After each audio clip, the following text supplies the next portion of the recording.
I love Simpson shorts. Let's see here. Aha! I found you.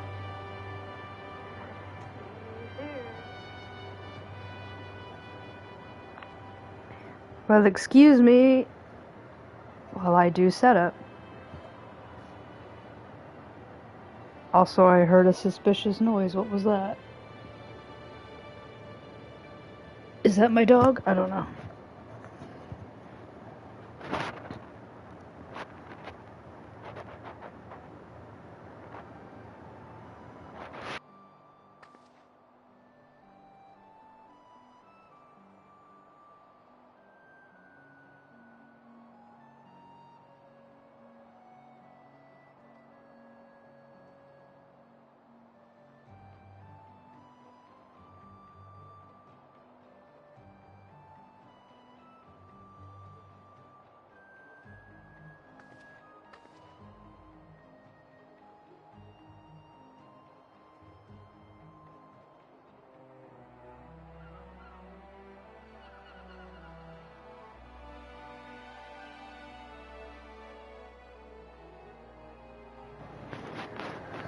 Okay. By my clock it is 6, but I'm always a minute off.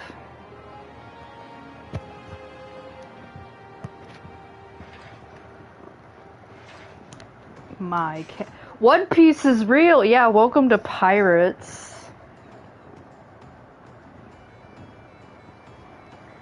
I'm just getting comfortable here. Also delaying for time so that people who have the link can come in and join.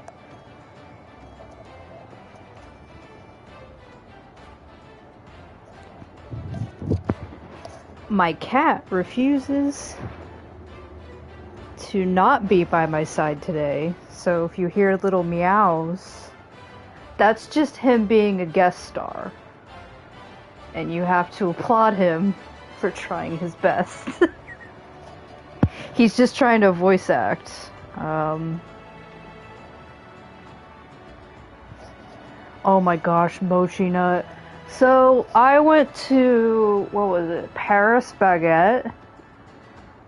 And they have mochi donuts there. But let me tell you, they're not mochi nut. Like, I like myself a chewy donut, but that was slightly, I mean, it was still a good donut. I think it also, maybe the fact that I visited at like 6 p.m. on a Friday or something like that, probably, they probably baked that several hours before I picked it up, so. I miss mochi nut. I know. And mochi nut always had like the surprise flavor. You never knew what you were gonna get that day. And sometimes it was pretty good. I think what I miss the most is the... What did I usually get? Like the ube donut? I love ube. Man... Starbucks made it so that like ube is now on most people's radar. Oh yeah, you gotta get the sweet tea with it, sweet milk tea. Though I've now been going to the milk tea places and I have to ask them with like no sugar added, cause if I want it, I gotta decrease the calories, but also I might need a medication change.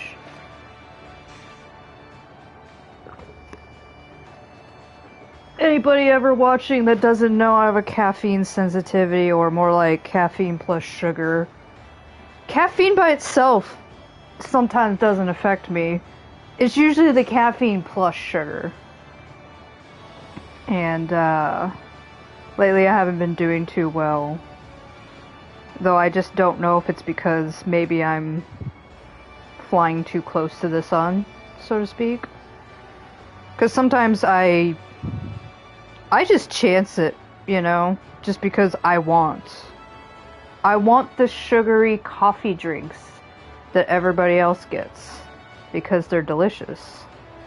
But yeah, I haven't had a coffee. When was the last time I had a coffee?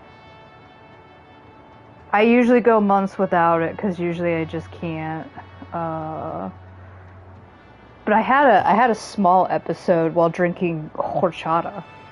I don't know why I just went, but horchata, like, that's usually non-caffeinated, but usually the sugar is just like through the roof. You have to bring your own small teacup for the full sugary juice. I know, like, I try to order the smallest drinks possible. Even with this horchata that I had, it was like I said, please give me a small. And either they messed it up on the till or something, or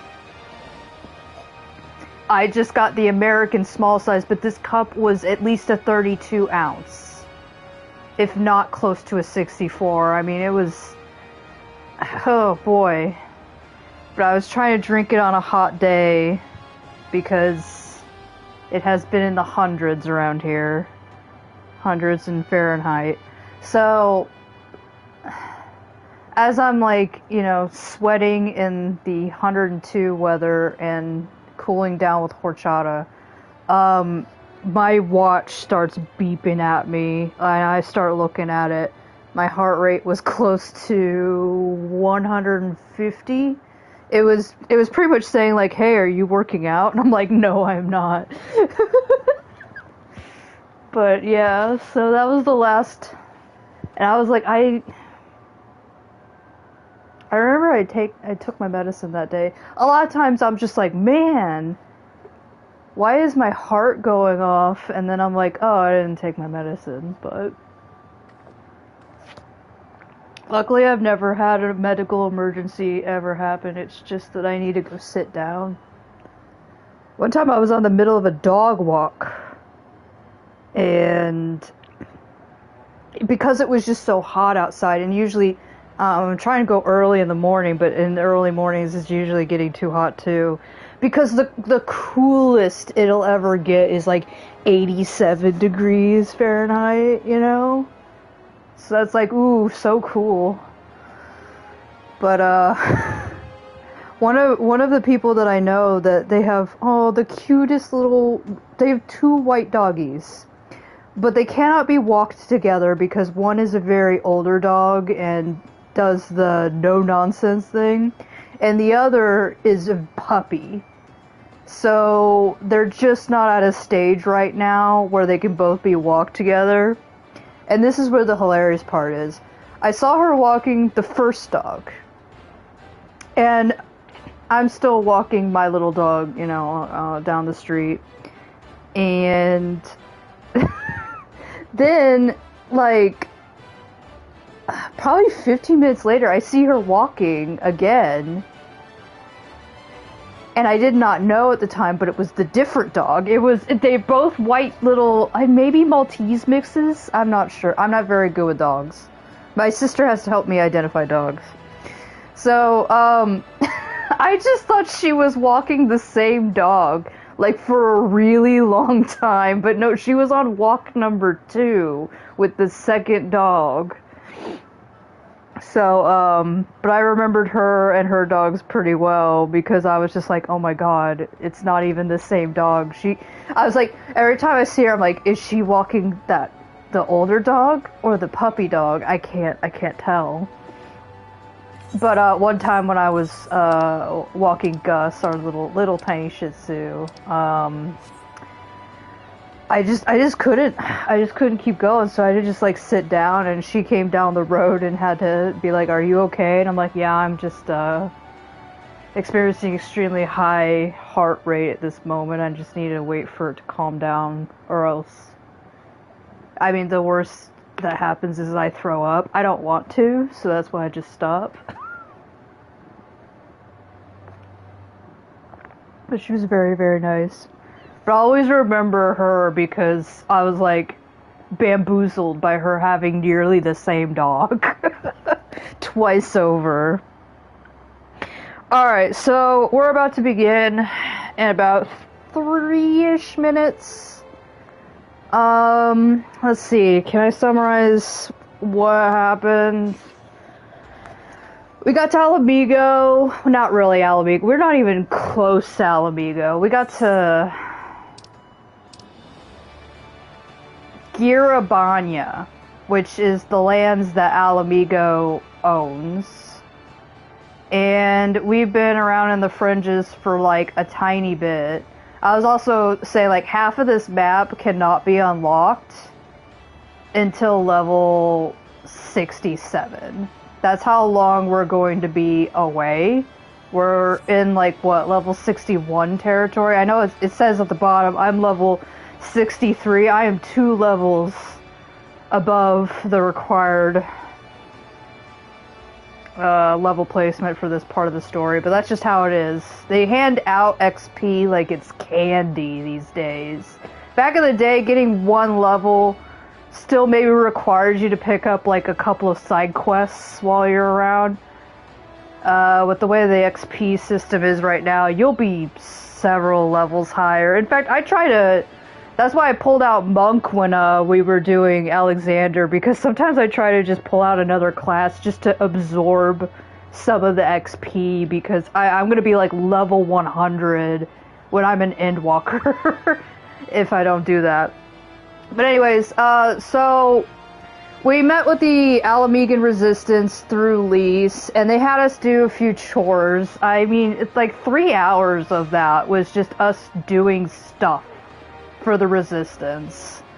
And so we talked with the leadership from the Alliance, which is like, I'm gonna call it Raubon's team, because Raubon is like the guy who's leading it all over there. But they're like, we really want to join up with the Resistance, but we really want to what is it? They don't... Raubon's being very smart. He's like, here's all of our Alliance soldiers.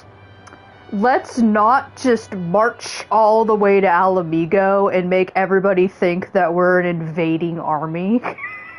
Because even the Alamigans might feel very nervous about that. And also, Garlemald is still more powerful than us. So, Raubon's like, can we have some communication going? And I'm like, wow, communication? Who would have thought? So we tell Conrad, who is only one leader of part of the Resistance, and Conrad's like, well, I can only really speak for my own people. I can't really say about the rest of the Resistance, because they're all fractured and splintered. They're not united, exactly. So we get permission from him, and we're gonna be like, we're gonna take this tower out in, you know, Girabanya in the fringes here.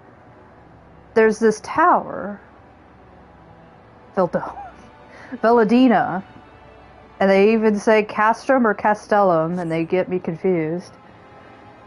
And we're like, cool, let's go do that. But before we could do that, a bunch of Garlean soldiers came in and killed all of our dudes. And then Xenos came by, and then he kicked our ass. And the Warrior of Light is a little bit shocked. Because if you know, up until this moment, Warrior of Light has literally defeated everything that has been in their path for 5 bajillion years. So finally we've met an adversary where we don't win that fight, we lose. And we're just sitting there on our ass, going, what the fuck just happened? And Raubon's like, you just lost. And they're like, what? So, we've experienced a crippling defeat, and then all of the dudes that we got together to take over that tower, they're dead now, so we need more dudes. So Alfino's like, well, what are we gonna do, go all the way to fucking Doma and get some dudes? And then he goes, wait a minute, that's what we're going to do. We're going to go all the way to Doma to get some dudes. And Alfino's like, good job, Alfino, you did it. So Alfino proposes this idea to all of us that we're gonna go over to the Doman Resistance and say, hey, can we have some of your dudes? But of course, they're gonna be like, excuse me, our country is also occupied by Garlemald? What the hell do you want us to do? So of course, Alfino's like, if we just liberate all of Doma, then we can take some of their dudes. And I'm like, yeah, let's just go over there and just do that, I guess. That won't take an exorbitant amount of time. Tataru blackmailed Carvalian of the Kraken's Arms, a very prolific pirate group, to take us all the way to Hingashi. Because Carvalian's like, look, I can't just drop you off in occupied territory right at their doorstep. Because that would mean we would all die. Together. But we'd all die. And I'm like, okay, Carvalian, that's like pretty sensible now that you say that. But yeah, so we can't go to Doma exactly. We can go to the nearest Uber drop-off location, which is Hingashi, which is a city called Kugane. And this is also why Alfino's like plan is like, oh yeah, we'll just sail the equivalent of Christopher Columbus's fucking, like, I gotta imagine, like, they make it seem so quick, but we're probably at sea for a month or so for this next part. We gotta be at sea for a long ass fucking time, unless they have Magitech jetpacks, and even then it's like we're crossing an entire ocean. I think on the last episode I highlighted this. We have to go all the way through this ocean. I mean, even on the map, I'm still going, and then we loop up around, and then there is Hingashi. So, like I said, I'm like, oh yeah, Alf, just to fucking, let's go all the way to the other side of the universe and liberate these people, and surely, Alamiko's gonna be fine. It's gonna be okay. Alright, so all we have to do right now is talk to the Kraken's Arms deckhand, and we're going to go off on our little adventure. All set, lass. I'll see you to the ship if so. Yeah, I decided to nix it here last episode because I was like, there's going to be a lot of shit going down.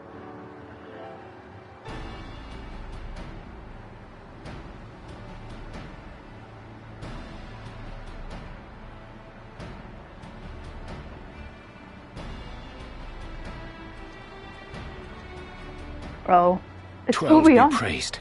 Full sure was I that I had come too late. Why is Urianger here? Urianger? I don't... Tell me you haven't come all this way just to see us off.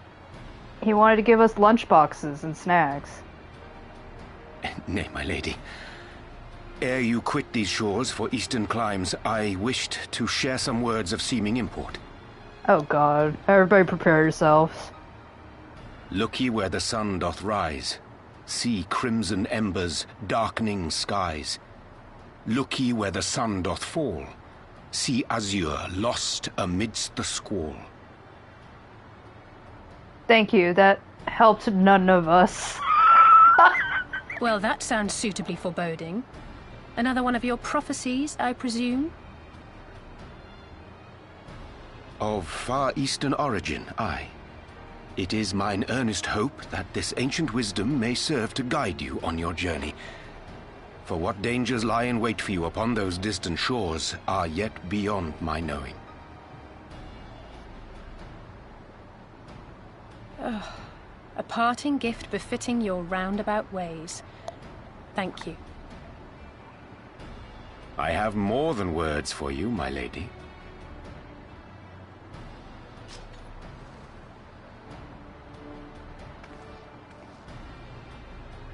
You should have started off with the sword. It's beautiful.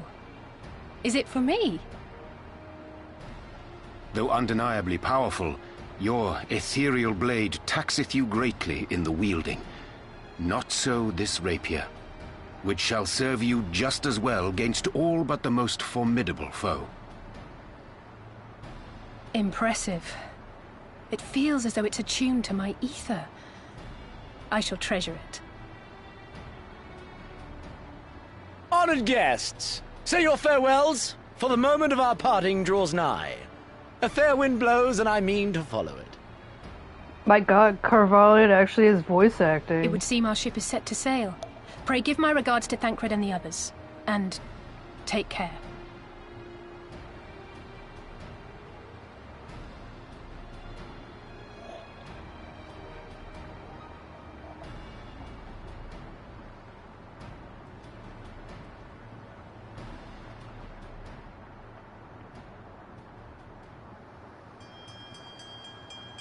It would be really funny if he didn't have that sword, though.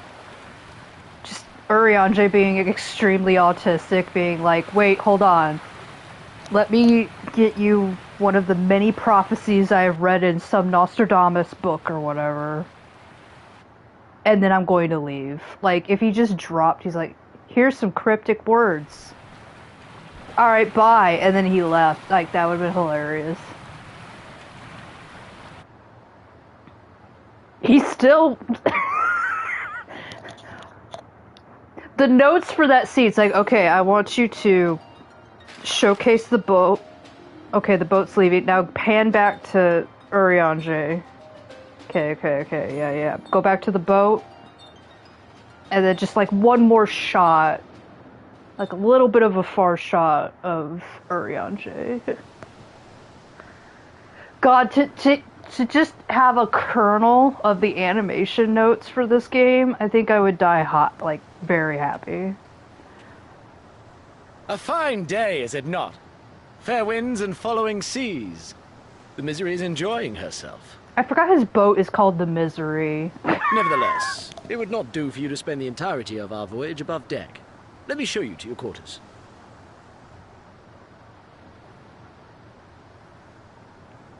But sunlight is good for you.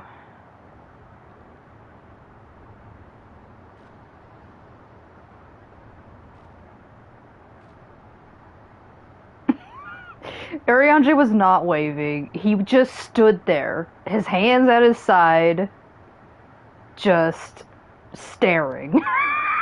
Just watching. Is it supposed to do that? Not under normal circumstances. Is a boat supposed to fall apart normally? Captain, Not really. you need it on deck. Something queer's afoot. The winds died down, the waters went still, and all of a sudden, we were dragged off course. Something queer's afoot, and it's not usually what we do up there, Dragged? Captain. By what? Can't rightly say, sir. But some of the lads are muttering about seeing things in the water. Things that shouldn't be there. Oh, for the love of... If you will excuse me a moment. Actually, might I persuade you to join me? Loath though I am to admit it, I have a bad feeling about this.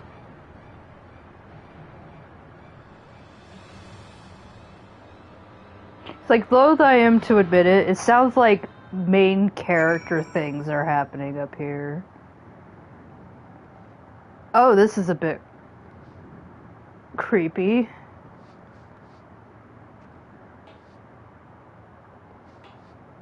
There's no music or anything. What's all this debris flowing in the wind? Oh, can I go up here? Oh my gosh, there's so much you can, like, get up on top of. I'm gonna be on top of the eagle! Or is this the eagle? Looks like some sort of bird.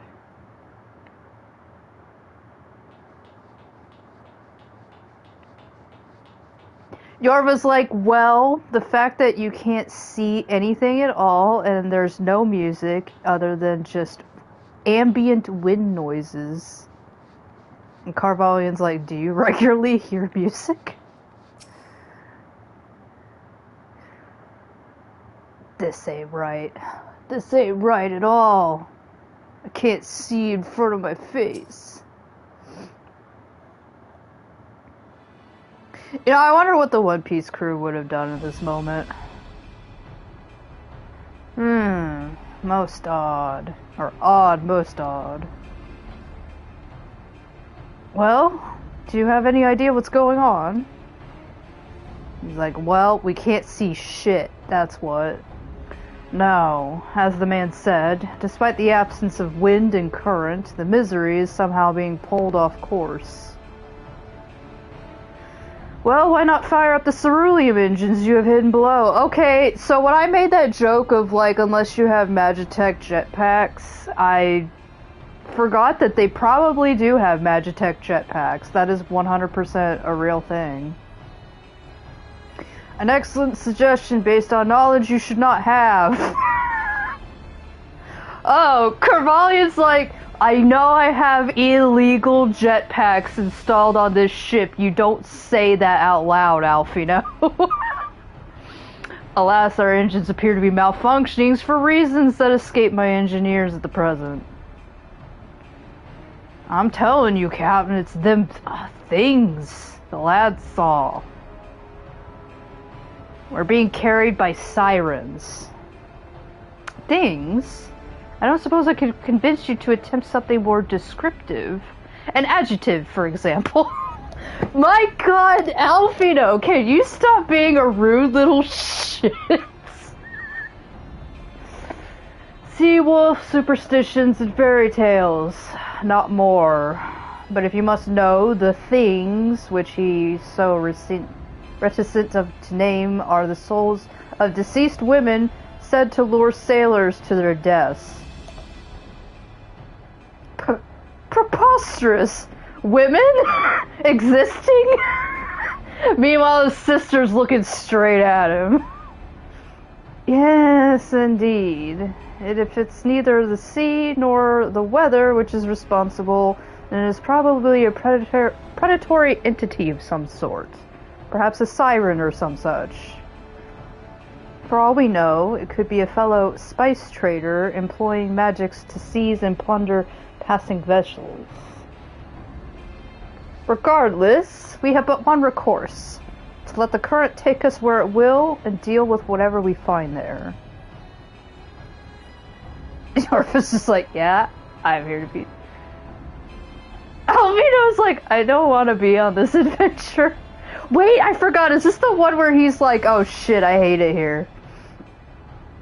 What a thoroughly pragmatic suggestion. Oh, I'm beginning to like you, girl. It's like, have you ever thought of pretending to be drowned at sea so that you never have to go back to your family? Do you want to just be a pirate? Once we arrive at our destination, my crew shall remain with the ship to defend it while we venture forth to deal with the cause of our troubles. Oh my god, are you gonna be in the dungeon? Because I'm pretty sure that dialogue was changed. Then it is settled. I know not what awaits us, but it will rule the day it reeled us in.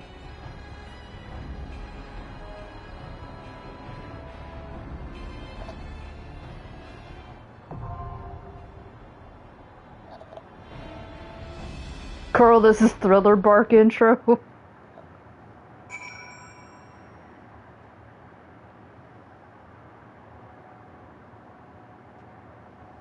I like that Lise didn't say a single damn word.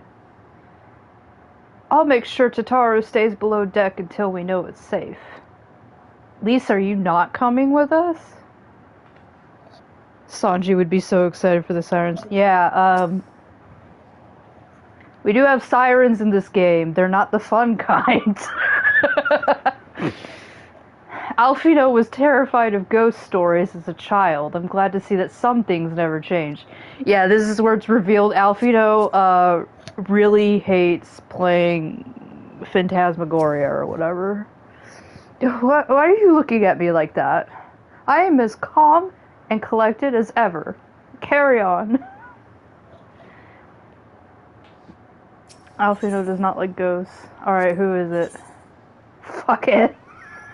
Oh, Lise is here. So, yeah, I'm not allowed to change that. I guess, Alize would be the replacement if I wasn't a DPS. I'm sad. Usually if you have trust, you can move it around as you see fit, but we are predestined here, which is fine. This will be our first time seeing Lise here. I can't believe fucking Carvalho is gonna be our tank. We have a pirate tank, Alfino, and Lise with us.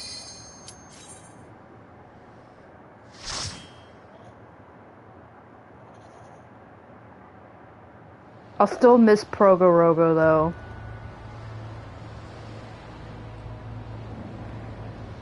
Alright, the first dungeon. As I recall, usually Alize and Lise are usually on top of the deck here. They usually fight with us.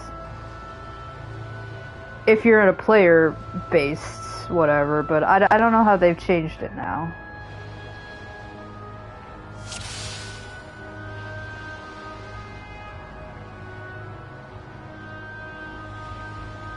Yeah, I guess she's not up here now.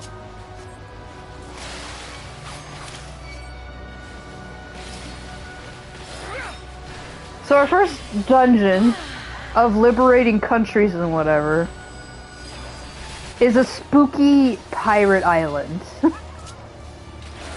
I actually love this dungeon. This is a really well-made dungeon.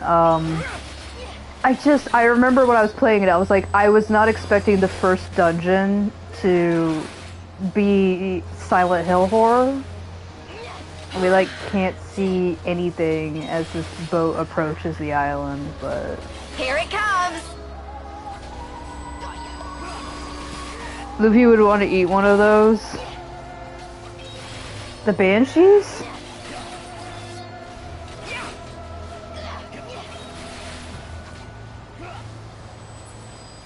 Look, I know he's a little freak, but...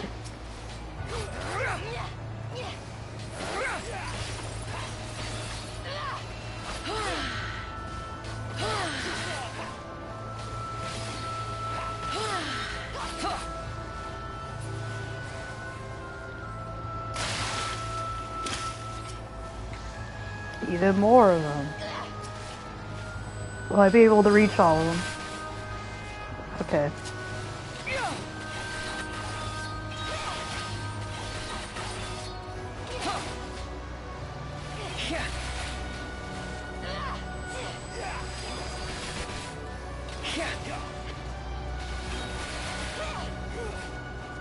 So I'm not sure if, like, these are just called Banshees, or if this is truly the Banshees of... Banshees are usually land, aren't they? Banshees are... Scottish folklore? Here it comes!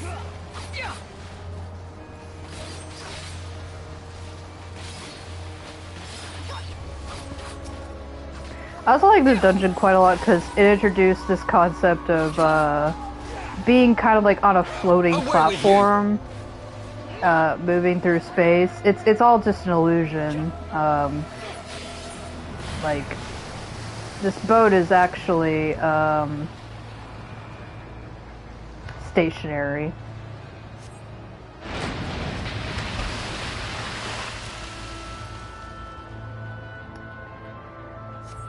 So yeah, we get rammed ashore here.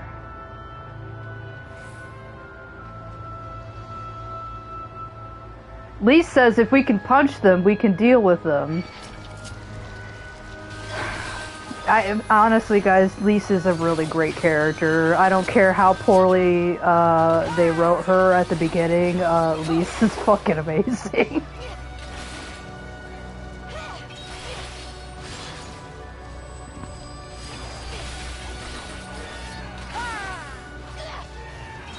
I have the music up loud enough. I guess the BGM I put it at 50%. I hope you like it rough.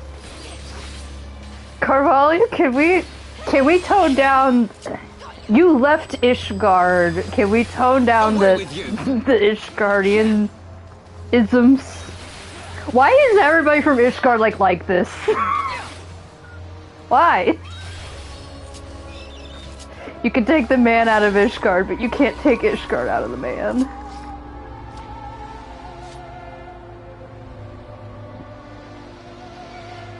Yeah, I think there's another reason why I like this dungeon. It kind of reminds me of like Nathan Drake adventures, Unchartedness.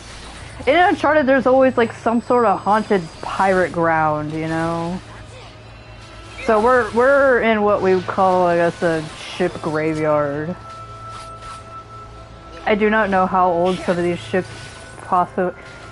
Do you think they have legends about this place, like the Bermuda Triangle or something? Or do you think like nobody knows of this place because everybody dies? Cause like nobody, when we were off on this adventure, like, hey, be careful of Banshee Island. Banshee Island might give you a rough time.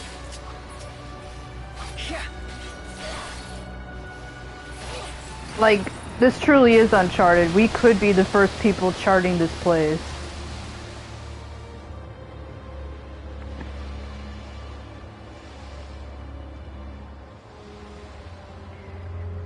Well, well, a ghost. Does Alfino have anything to say? Only Carvalian's like, look, a ghost. I don't know, is this a ghost? What is this? I guess there's a... you know... I never paid attention to the fact that this thing has like a haunted looking mask on its forehead. It's got 3 eyeballs. A little mouth. Kind of looks like an aquatic creature, honestly. I guess ghost For the House of Levair! Is right now the appropriate time to be invoking your house?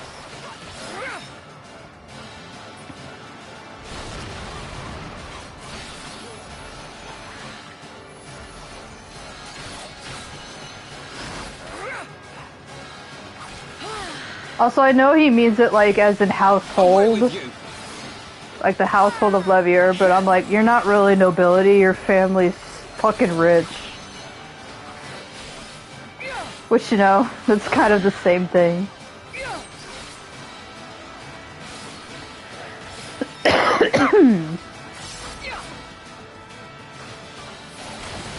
Away with you! Oh, you guys are gonna stack right there. Alright. Has this fight changed? Oh no, wait, I'm thinking of the second fight. All the fights are blurring together. I'm like, they're supposed to be seeking puddles, aren't they? And I'm like, oh, that's the next fight.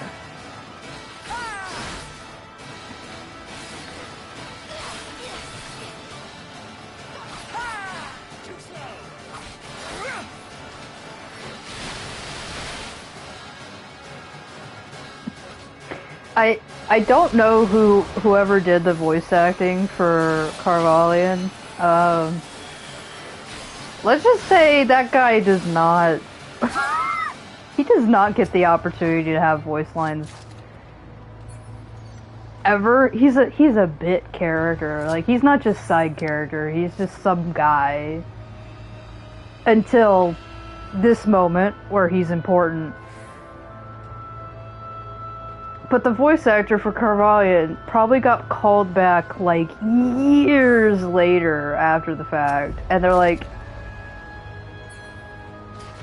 oh sorry, Alfino's saying something. A ghost ship? Carvalian's like, quite literally. Yeah, so, this ship will just keep, teleporting in and out of here. I can't remember if there was lore. Anyways, back to Carvalian. I like to imagine they're like, yeah, can you just say a few more lines for this character now that we're introducing duty support into these dungeons? And he's like, yeah, sure. And they're like, cool, can you say I hope you like it rough? as one of his lights. Like, I just... That voice actor's gotta just be sitting there looking at the camera like... Okay.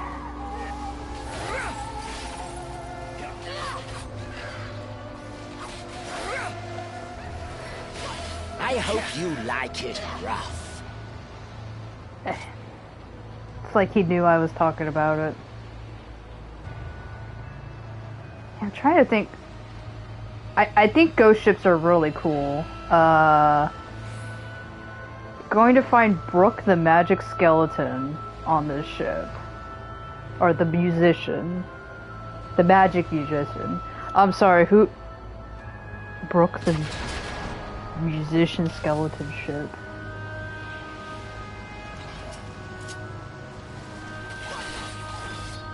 So One Piece reference? I'm gonna point at everything, be like, is that a One Piece reference?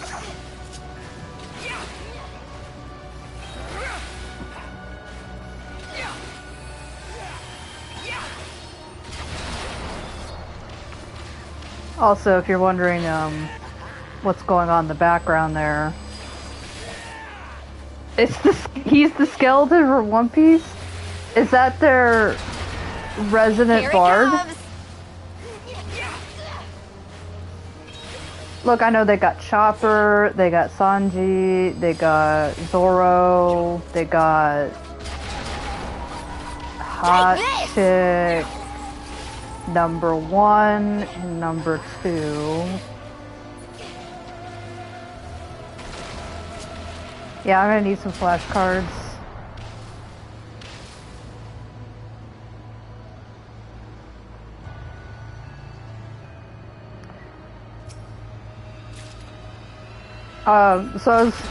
As you can see, they're still firing the cannons.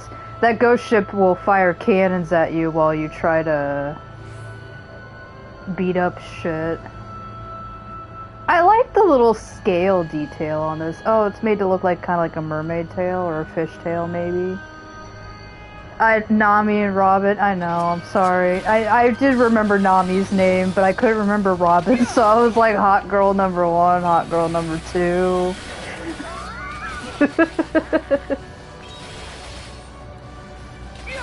Look, if something's not about my man Chopper, I don't care.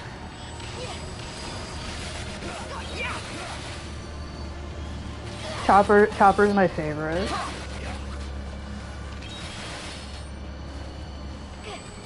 I seriously can't remember if there's any lore about this ghost ship at all, like if it was like something that was ever mentioned, or you know, they're just like, hey, we just need a motherfucking ghost ship for this dungeon. You know, that's perfectly acceptable. But usually, you'll find out, like, oh yeah, you remember that offhand bush that you saw in dungeon number 347 or something like that? Yeah, that bush, like, had, like, major impact on 1.0, and you're, like, sitting there like, what? Oh, 90% of mangaka, if they are producing for a shonen anything, don't know how to draw women and don't know how to write women, so that's why I don't typically go for the shonen genre, but lesbians love Chopper, that's why. He was made for us. It's gonna reveal quite a lot about me. Have I talked about this on the show before? I don't know. Oh. I was like, Lee's stealing the LB over there. For a minute I was gonna say, oh, Alize's stealing the LB, but then I remember she's not even with us.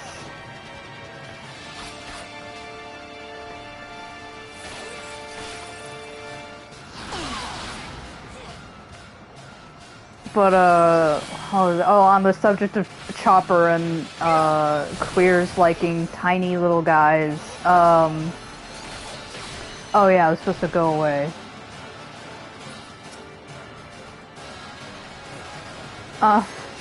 Very long time ago. Like, probably before most youngsters were even born. was a PlayStation 2 Inuyasha game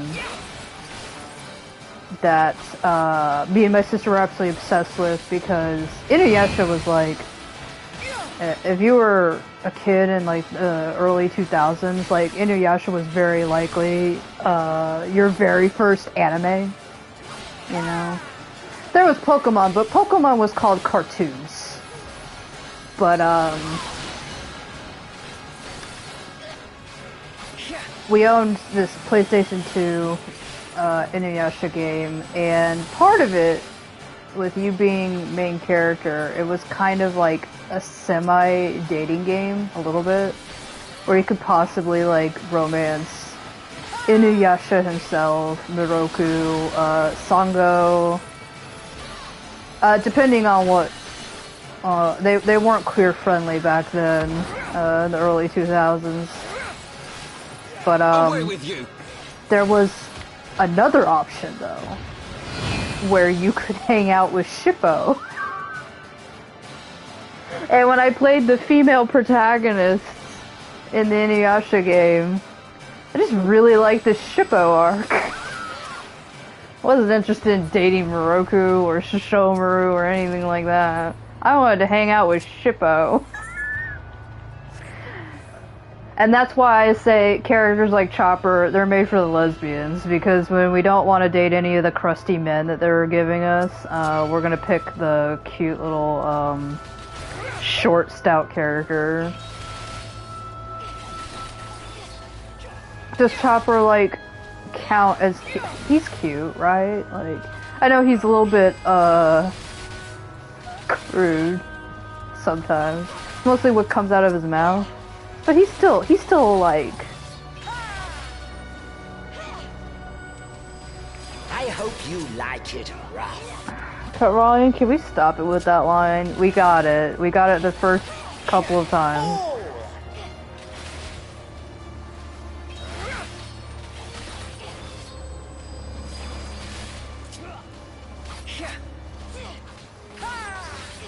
Okay, good. I'm glad that, I mean, we're gonna make it a law, like, Chopper's cute. Even when he gets big buff.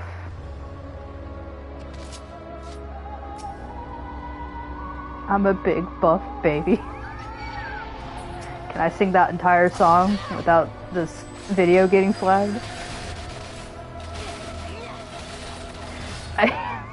Yeah, he really does need to stop saying that line.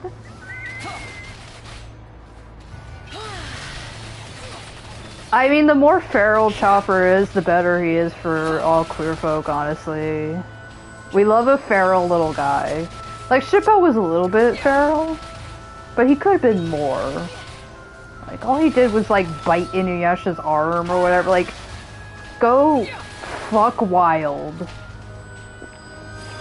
I hope you like it rough. Oh my god. Lise, can you say something? Like, why is he stealing all the lines here, guy? Alfino, I know you never shut up in certain dungeons. Why are you oddly quiet? We got, like, what, the House of Levier? You got nothing to say other than that?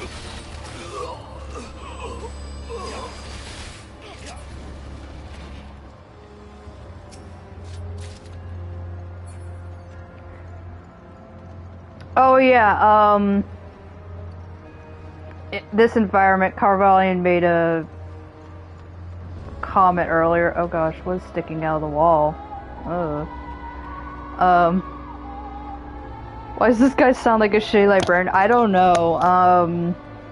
This guy really just does not have a lot of speaking lines. Because like I said earlier, like, he is a bit character. Gosh, what's going on? Carvani is making everyone else too uncomfortable to speak. No, that's for real. So he says it appears this was a prison aisle, which again, I'm like, so did everybody forget the Alcatraz? Who built Alcatraz out here and then wonderfully forgot? This is fine. Alfino says, I tremble for the anticipation. God, this guy. I love Elf, you know, he's like, I am pretty much an adult. I can lead armies, I can be a diplomat, and then he's sitting here like, I don't want to be on the ghost island, please.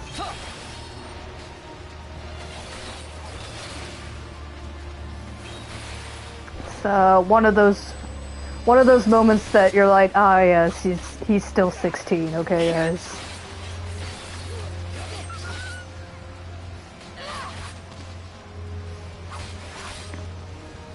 I think I was still shitting my pants over, spooky ghost things when I was 16. Nowadays, I hate spooky things for different reasons, but, honestly, if a ghost wants to take me down one day, I go ahead, like, maybe when your soul gets beaten further into the ground, you kind of just like, yeah, whatever. If a ghost kills me, a ghost kills me. I don't have to participate in capitalism anymore if a ghost takes me down, so.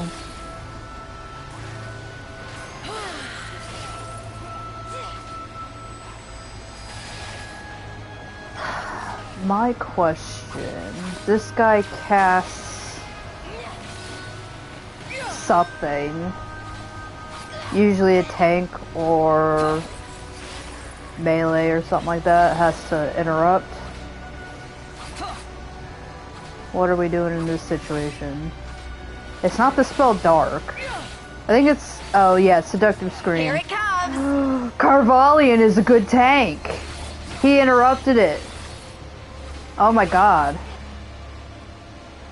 Eager Marauder would never. I'm just saying.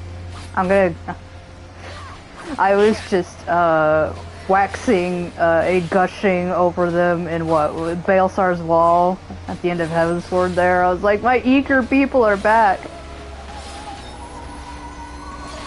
I want to say I'd be cool during a haunting, but the truth is we would all be in the car and gone.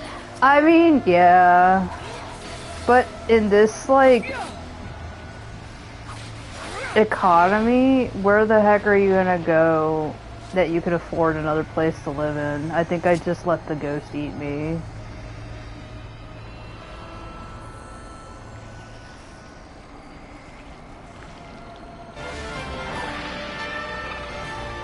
So there's our siren. She is kind of hot though.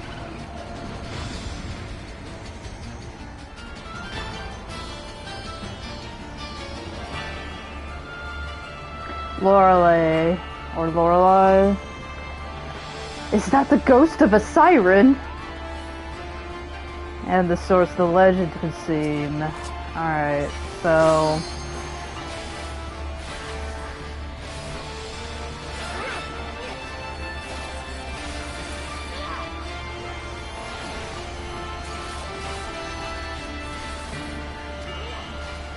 I believe the mechanics should be the same as always, because I have done this dungeon since updates, only just with other players. Her mechanics are force marches. It'll either force you... He said something now, but different. Here it comes! You all are being very chatty all of a sudden. Anyways, you have to determine if she's going to force you... Okay, morbid advance, so that would be forward. Yeah. So she'll either force you to go forwards or backwards. And you just gotta figure it out. Yeah, like, monster fuckers, this is... First of all, if you do a hear me out on Lorelei, I'm gonna be like, well... That's an easy hear me out, like... Okay, morbid retreat, so we're gonna be going backwards.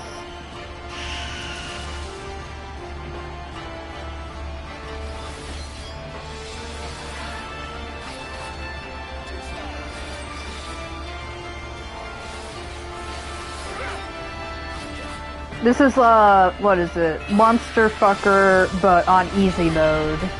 Pretty much.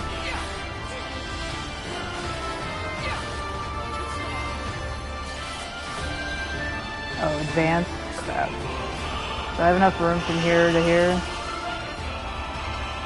No, I'm...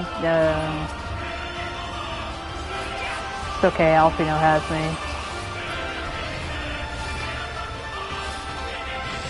When she introduces that ring around the edge, that's when it gets... like, oh... Pretty much have to give yourself as much space as possible.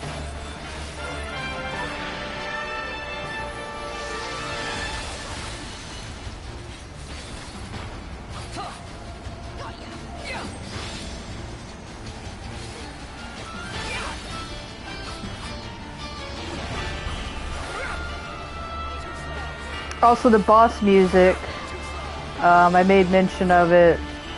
Okay, there we go. In previous episodes, so like right now, is the theme of Alamigo. It's the measure of his reach. Away with you! That's the tune that's playing, and then it evolves into this melody. That's just the theme of the expansion.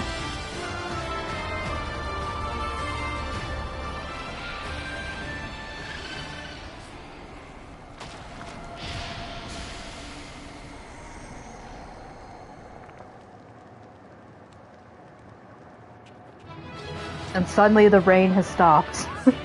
And now it's bright outside.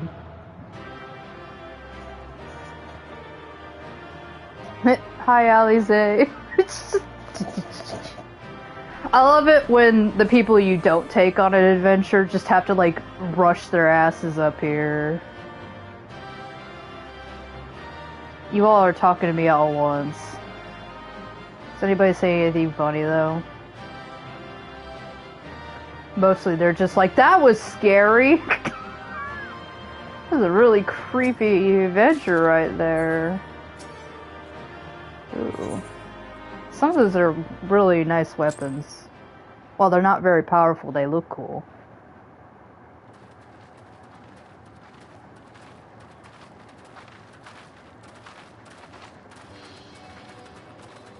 You could have like a nice beach vacation here now. That appears to be the last of them.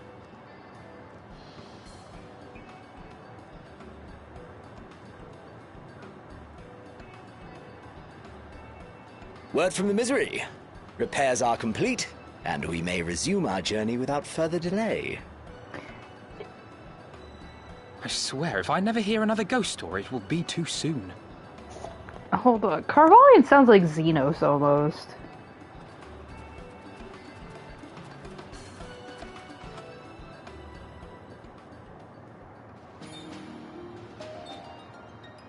There's Thavner.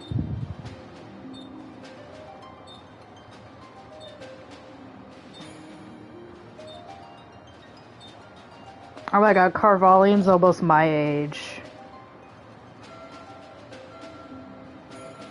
Oh, okay.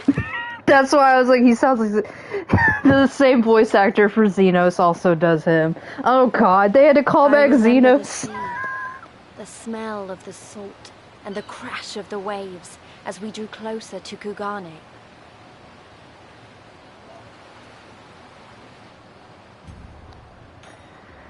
Guys, the person we heard, I hope you like it rough, is the same guy who does Xenos. Outsiders in Hingashi, across the Ruby Sea from Othard, from Doma. Oh god. Now it makes sense. They didn't really have to call him back that hard, because he was probably... All the colors of the rainbow, all the peoples of the world, all in one place. I wish you could have seen it. I know, it's just like... When he said that specific line right back then, I was like, that sounds like Xenos, and I quickly looked it up, and I'm like, it's the same guy. Yeah, when I saw, what was it? I think the moment I saw Luke, I was like, that, yeah. Congratulations! You now stand in Kugane, the western port of Higashi. Regrettably, the only port in this nation open to foreign trade. They will kick you out and kill you most other places. Oh, and I do apologize for the unforeseen difficulties which befell us during our journey. First of all, why didn't you? Don't say a test of your reflexes, not now. God, we're not getting over that. Needless to say, your assistance in overcoming them was much anticipated. Or, well, much anticipated and appreciated. Like, to be like, we got the Warrior of Light with us, like, what the fuck's gonna happen, you know? This is really... Oh god, these pants! Oh, look at these!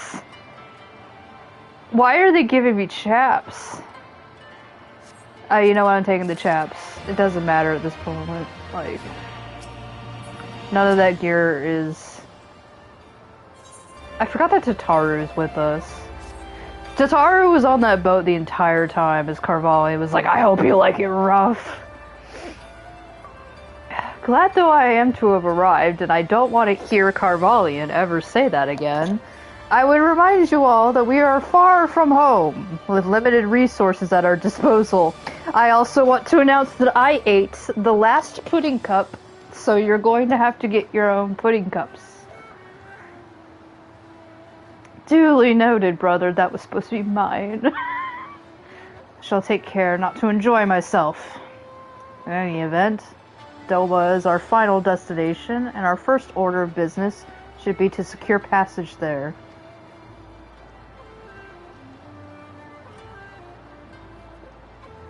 Captain Carvalian, I realize you pledged only to take us as far as Kugane, and I have no desire to change the terms of our agreement. I should, however, be interested to know how you would go about reaching Authard, where you are in our position. Wait, what was that? You know what? I'm taking the chaps. Stormblood quest music complete. Yeah. At the risk of stating the obvious, and... What was that about those chaps? First of all, he was carrying. He's like, "Do you want some chaps?" And Yorva was like, "I guess, I'll take these chaps." At the risk of stating the obvious, you are in a port. Surely there is a kind and generous soul here who will aid you for the right price.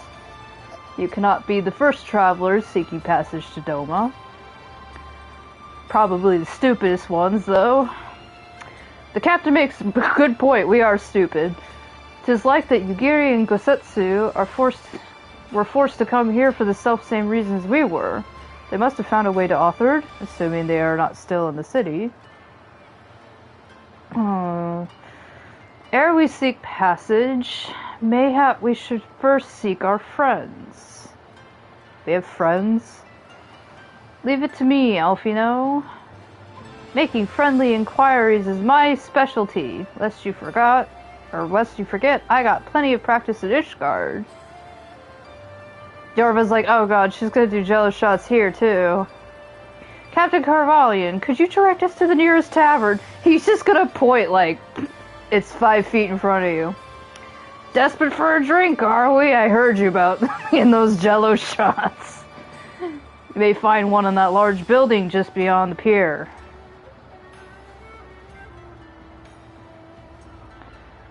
Whether your journeys have come to an end or are about to begin, the Shiokaze Holstery is an ideal place to rest, relax, and reflect.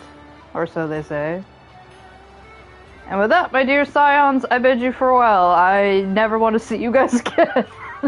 As soon as we have replenished our supplies, we must away. Ours was ever a fast-moving business. The spice trade, you mean?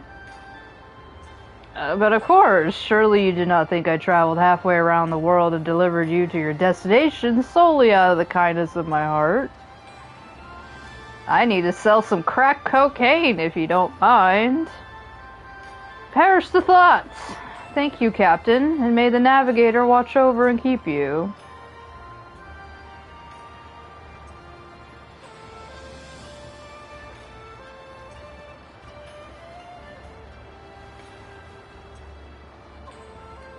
Right then, to the whole street, they're like, there goes our crack dealers. After you.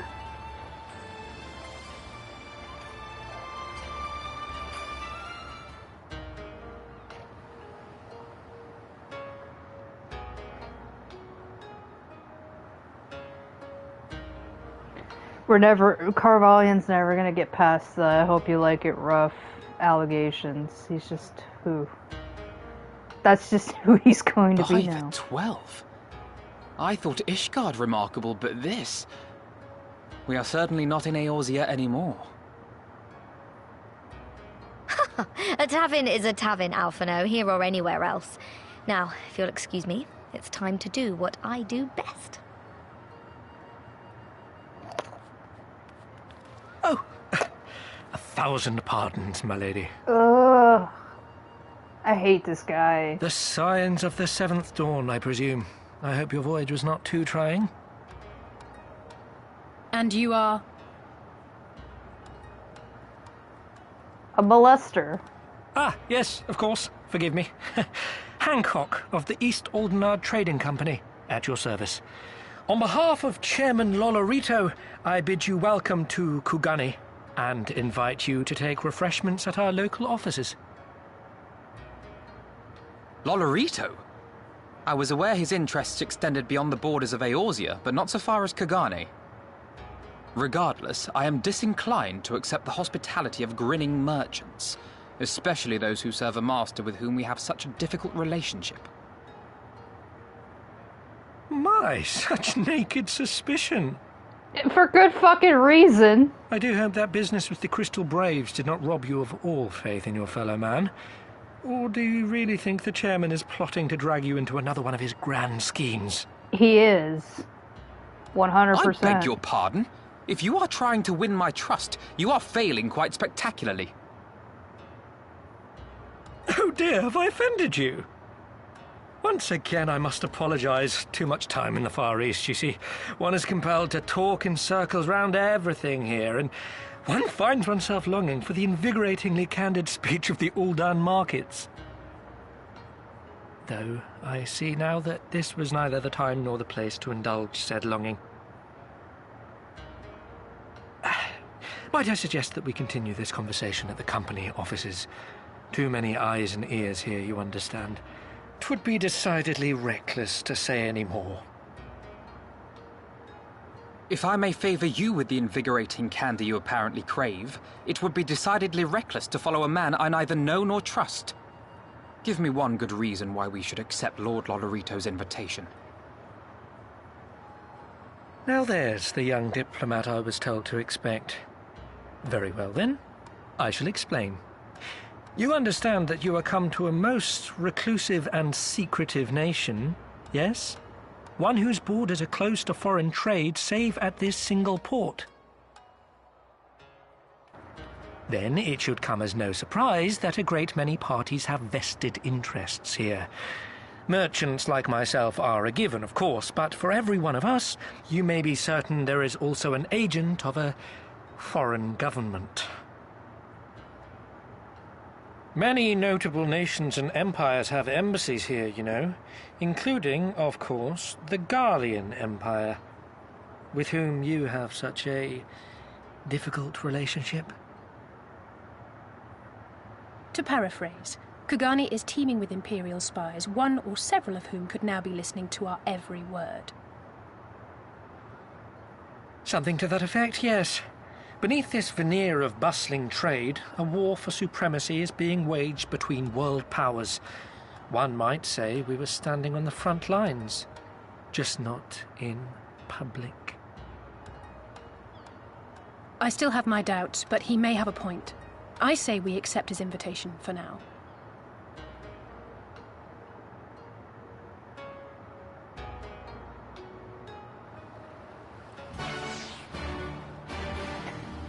So you know what I hate more than a billionaire? I hate the fucking scum bootlickers like Hancock that are below them hoping that they'll get hand-fed by the billionaires if they're just so loyal. Anyways. We all know why we don't like Lolorito. So there are Imperial spies everywhere, in a place where they've occupied, in a place where they control the government. Who would have fucking guessed, Lise? I dare say Alfino has met his match.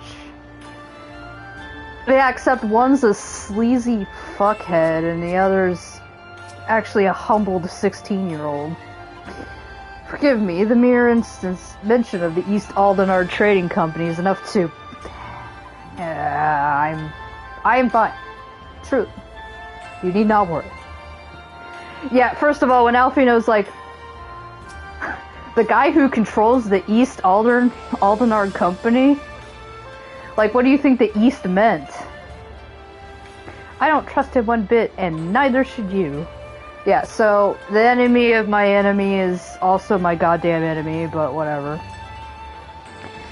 And you must be Yorva Ovasch, Slayer of the Gods, Rider of Dragons, Savior of Ishgard, Stealer of Pants. Hey, that happened one time. If some of the more puzzling rumors are to be believed... Actually, I don't think I did that quest, so I didn't...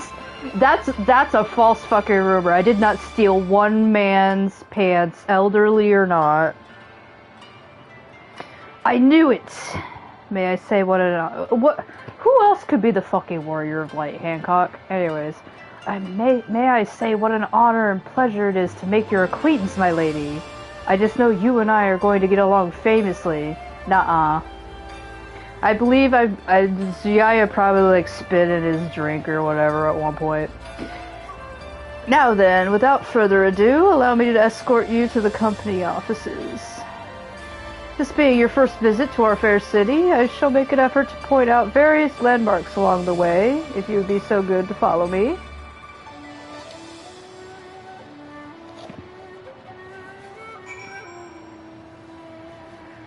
So...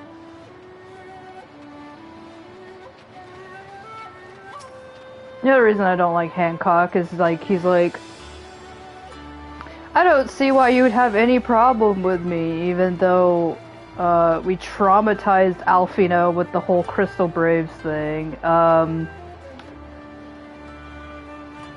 Participated in a conspiracy against the Uldalan Crown. And that's probably why Ziaya spits in his drink at some point, because she doesn't give a shit about Alfino, but she will give a shit that he tried to overthrow her fucking country. Shove Nanamo back into her seat, also that the rich can continue their status quo.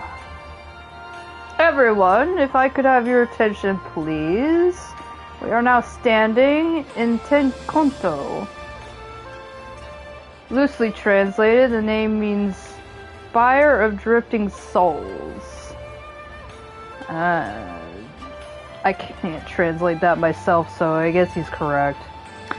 Which, as some of you may have deduced, makes reference to the Aetheryte which stands over yonder. The design is markedly different from those of Charlayan, yet I trust its function is identical. A diplomat and a scholar. Will wonders never cease? Shut the fuck up, Hancock. Far Eastern Aetheryte technologies have a long and storied tradition, I assure you. This particular example was constructed by the Onishishu, a collective of skilled craftsmen who guard their ancestral techniques with the utmost secrecy. In short, you will find it no less reliable than its Western counterparts. Attune if you like. Which I'm going to have to. So anyways, this looks remarkably different from our Aetherites. You know, Aetherite technology is actually quite coveted, and it's not just very easy to just make one of these things. Like, game-wise, they're supposed to function as our teleport points so that we don't have to, like, hoof it all over the place. But I do like that this technology is, like, it's lore. Like, people use these if they have the capability to, but... beautiful though it may be, we cannot spend all day staring at an Aetherite. Come, let us move along. The markets are next. So we're literally getting a tutorial. So, Kugane is going to be,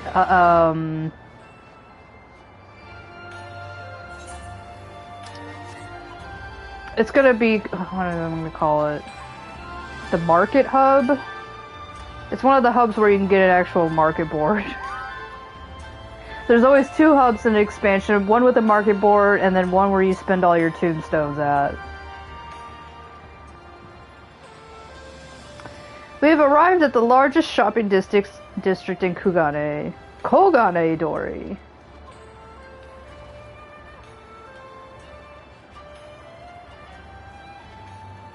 Kogane, as you are doubtless unaware, is an ancient Hingan word for gold. Yeah, fun fact, Gane is the Japanese word for gold. It also means, like, money. So, in this prosperous port where golden fortunes are made, lesser fortunes, or kogane, are earned by the local merchants. It's all quite logical once you learn the language. Now you're beginning to speak my language. I like money. Oh, a kindred spirit. What a pleasure it is to meet a young lady who appreciates the value of hard-won coin. Rissa, you now realize what we're approaching upon. It's that meme of, like, how much could one banana cost? Hancock of the East Aldenard Trading Company. You are with clients today. Why, if it isn't Master Caton? Pray allow me to introduce you, my esteemed guest, but recently come from distant Eorzea. This kind and generous soul supervises all transactions here in Kogane Dori. Your sincerity is ever appreciated. As he says, I am Caton of the Hakuchi clan. Oh god. Hakuchi clan. I can't remember much about them anyways. And it is my honor to serve as overseer of these markets. There's like 2 scenes I'm so ready for. Yeah, there's a couple of them. Like, okay, these are kind of fun. As we receive many foreign visitors in Kugane, we accept all manner of currencies. Rest assured, your Eorzean Guild is welcome here. I invite you to peruse our wares at your leisure.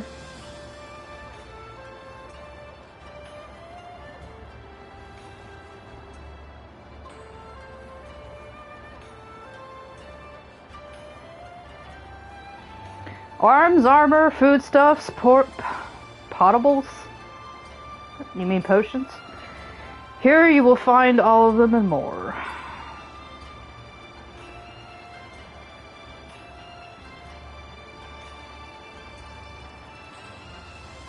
Very much he's just telling the players, like, you want to buy shit? Come over here.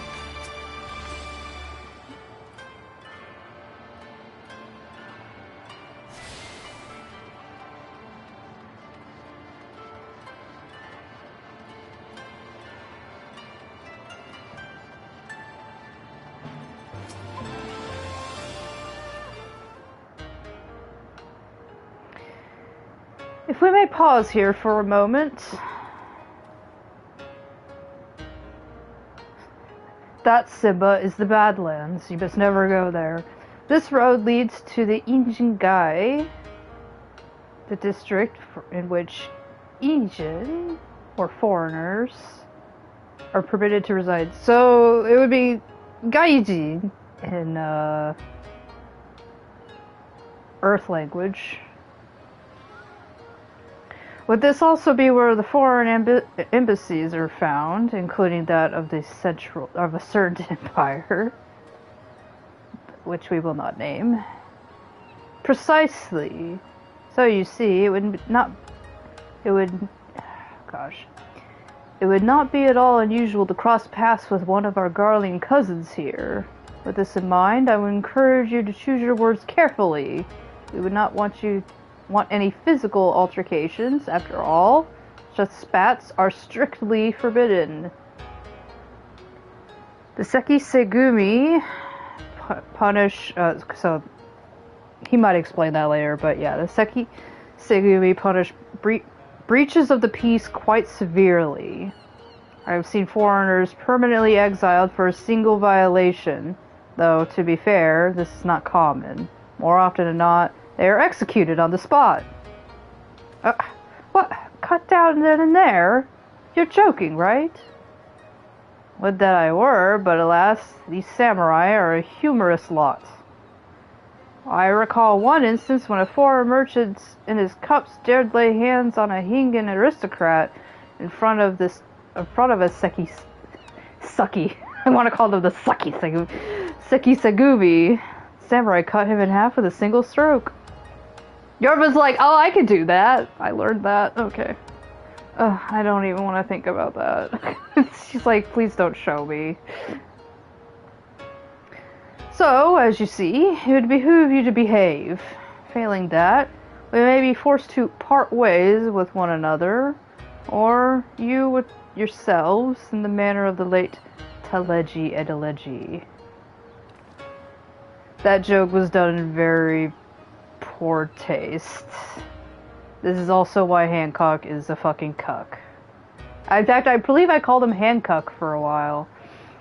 I'm it's been 10 years and I'm like, wait, I had special nicknames for like everybody. Oh, how I amused myself. Remember when Raoban just cut somebody in half? That was an amazing time. But we must carry on. I have yet to show you the Garlean consulate.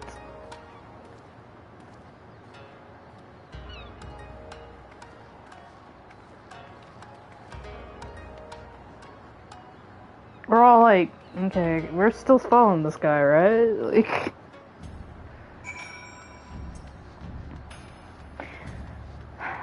fucking hate Hancock.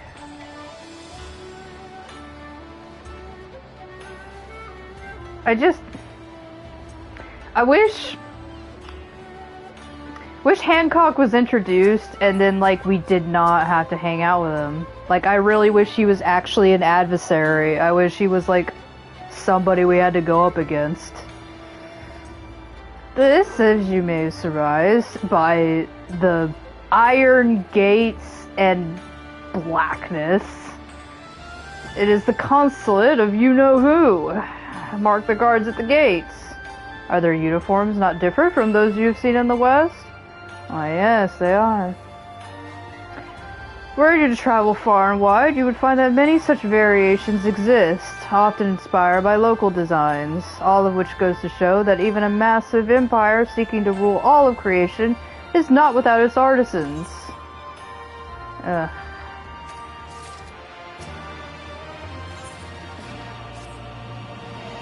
Don't you love it when the Nazis invent art?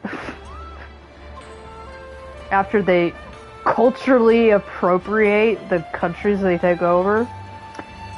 There's oh so much more I could speak of. The soothing waters of the onsen, the ephemeral delights of the pleasure district, but you are doubtless still weary from your long sea voyage. Let us retire to the company offices.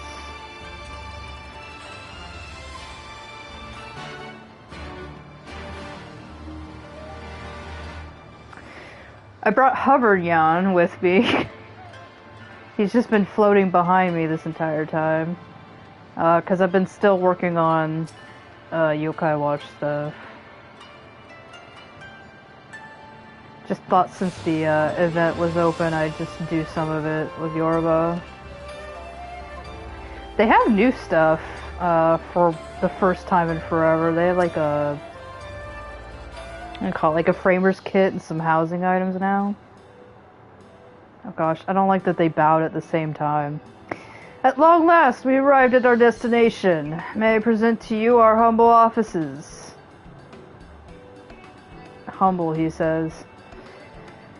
We have much to discuss, so I will refrain from further prattle. Come, come, right this way.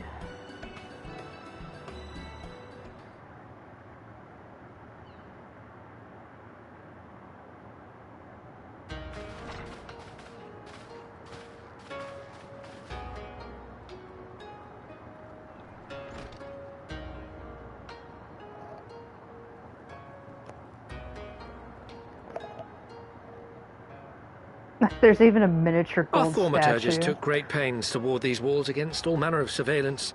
Where business dealings are concerned, we do not compromise on confidentiality. You may avail yourselves of these offices for the duration of your visit. Come and go as you like, and know that you may speak freely here. Your offer is most generous, but I will not enter into any agreement which would leave us beholden to you or your master. A legitimate concern. Allow me to clarify, then. The chairman bids you consider this as an expression of his heartfelt contrition for the bloody banquet and the unpleasantness which followed. Half of the scions are gone. Never having been one to put stock in words alone, Our leader is the gone. provision of material aid to be a more appropriate demonstration of his sincerity. By sheer coincidence, your purpose here also happens to coincide with our own interests. That is, assuming you are come to aid the Doman Liberation Front. How could... I will not bother to offer a denial. You have the right of it. To be specific, we are come in search of our Far Eastern allies, Yugiri and Gosetsu, whom we hope to assist in their fight. I mean, honestly, why else would the scions be here? The Rugadan samurai? Then you will be pleased to know that they have both come to Kugani. Are you sure? Quite. They came here aboard a company vessel, you see. However, they encountered difficulties securing passage across the Ruby Sea.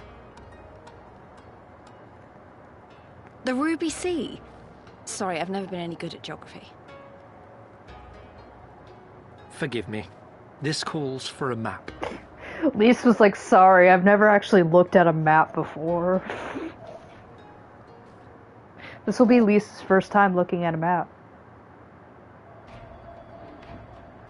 We are here in Kugani, the sole open port of Hingashi, situated on her western coast.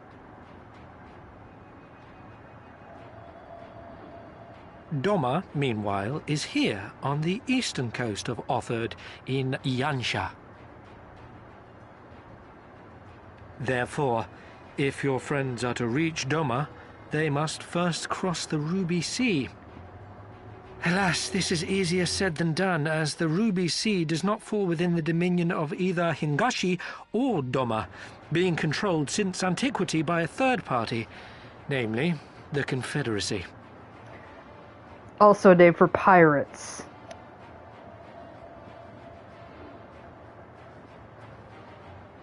Said maritime collective is known for the consummate skill of its sailors, and for demanding that any vessel entering its waters pay a toll referred to as the Ruby Tithe.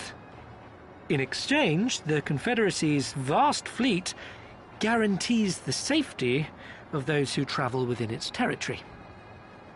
Now, as I'm sure you are aware, Garlemald conquered Doma some 25 years past, at which time the Empire saw no value in controlling the Ruby Sea, and thus did they turn a blind eye to the activities of the Confederacy.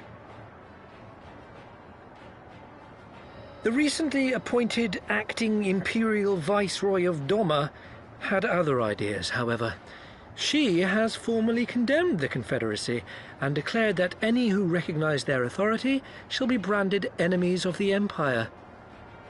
Bowing to this pressure, Hingashi severed ties with these toll-takers and forbade the payment of the Ruby Tithe, prompting the Confederacy to make it known that any merchants choosing to sail the Ruby Sea would do so at their peril.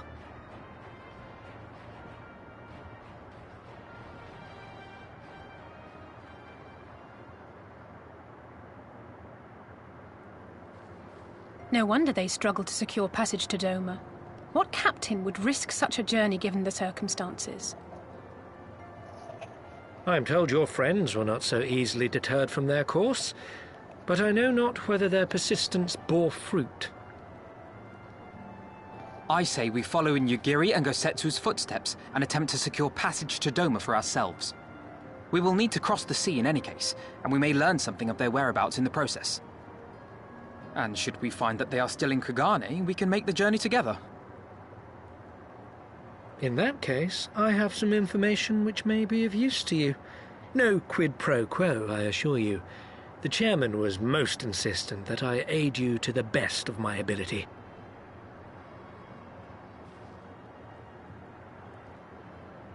Ugh.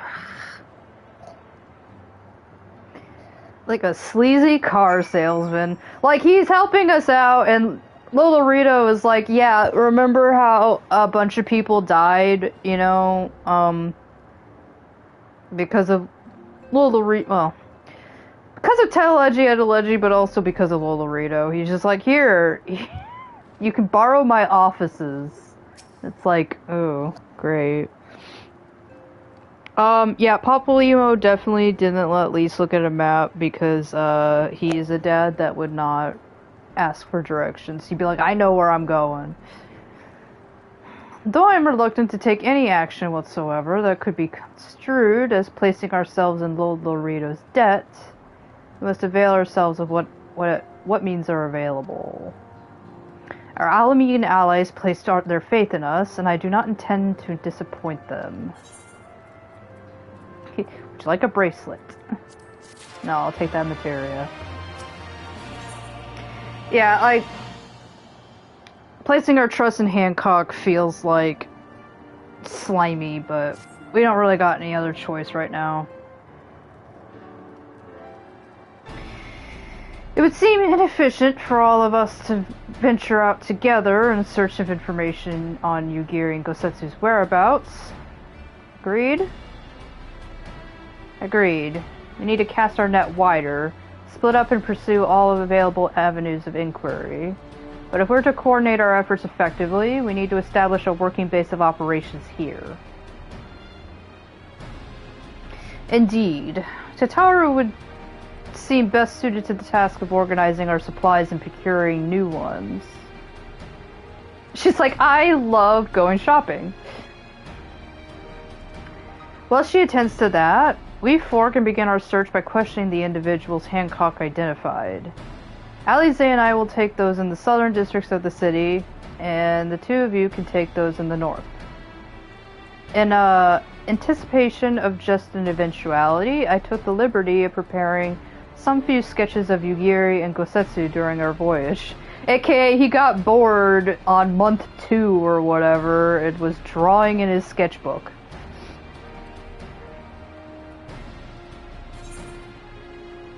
It is extremely well done. Wow. Istola warned me that you were a bit of an artist, but these are great. They'll definitely come in handy. Like, that picture is more realism than the game has. Looks like it's you and me, Yorva. On a lesbian adventure. Let's step outside and talk about where to start.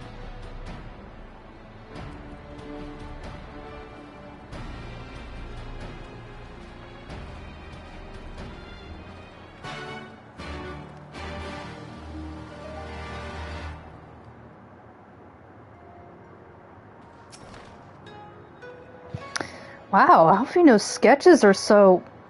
I don't know how to put it, but they're very... Well, see for yourself. We already saw it before. You may view Alfino's sketch at any time during this quest by using the relevant item in the key items music. Like, you could just be like...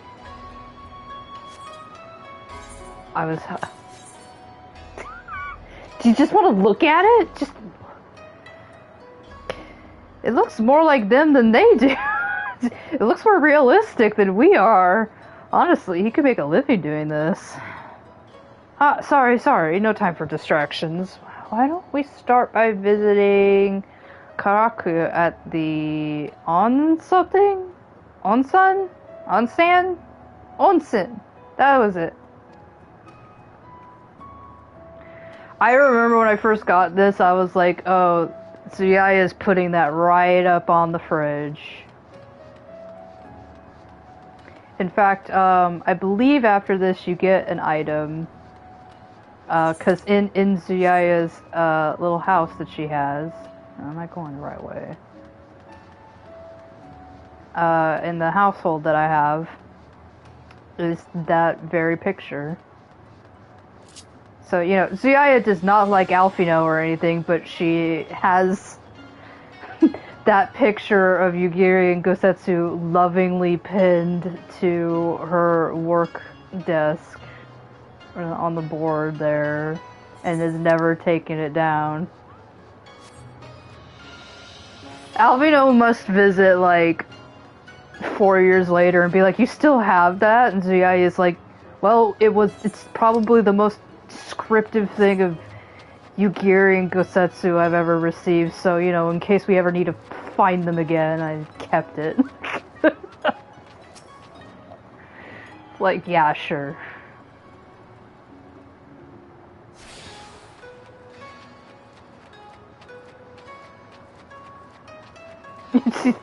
Maybe I just like looking at Gosetsu and Yugiri. Did you think about that, Alfino? And Alfino's like, I'm backing off on this one.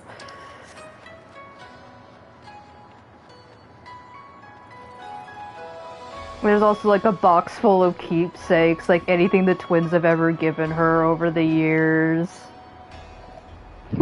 But Tsuyaya, you framed it. Like, she really would've. She framed it like on her wall. And she's just like, shut up, Alfino. Come one, come all! Burns, cuts, embarrassing rashes. There is naught that the mystical waters of the Bokaisen hot springs cannot heal. Oh, what is that in your hands? He's like... Is this a flyer? He's looking at it like, this is just a picture of a butt. You seek this Al-Ra and this Rugadin, do you? Thousands of apologies, but I cannot help you. It is against our policy to divulge information regarding patrons past or present. Please, please, what if I just say it really loud? We came all this way from Eorzea to find our friends. He's like, you know that embarrassing rash part? That's the reason why I gotta keep my mouth shut. We have our reputation to consider, miss. Men and women from all walks of life come here in search of rejuvenation, body and soul. I can't just say who has an STD or not around here. They seek privacy and discretion, and we have ever honored their wishes. Only the Seki Segumi may demand otherwise. I'm sorry, but there is not... He's like, come back with a warrant. That's what he's saying. Come back with a warrant. I suppose we'll just have to ask someone else then. What about that woman who runs the holstery? Kotokaze, was it?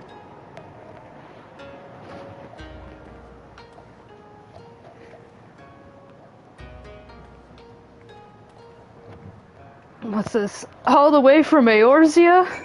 You know who else is from Eorzea? The mob.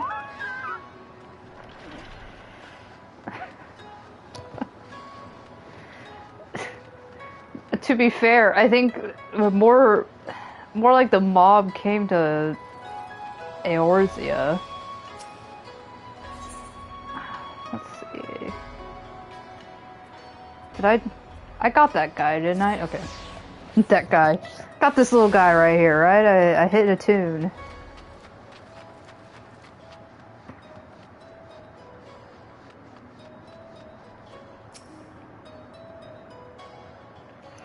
Welcome, traveler. Can I interest you in some rice wine? Exceptional quality. Delivered but the other day. No, I want you to just... Yorva just shoves it. She's like, huh, okay.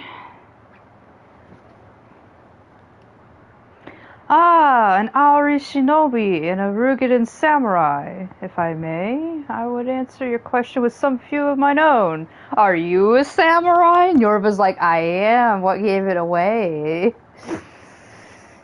If I speak of that which you know, Injin, be not offended. You are familiar with the situation in the lands far across the Ruby Sea.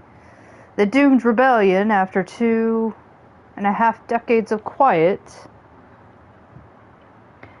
I had to almost do this to a guy the other day. Didn't have his name on the room, so I made him make his wife, a gold member, call me directly.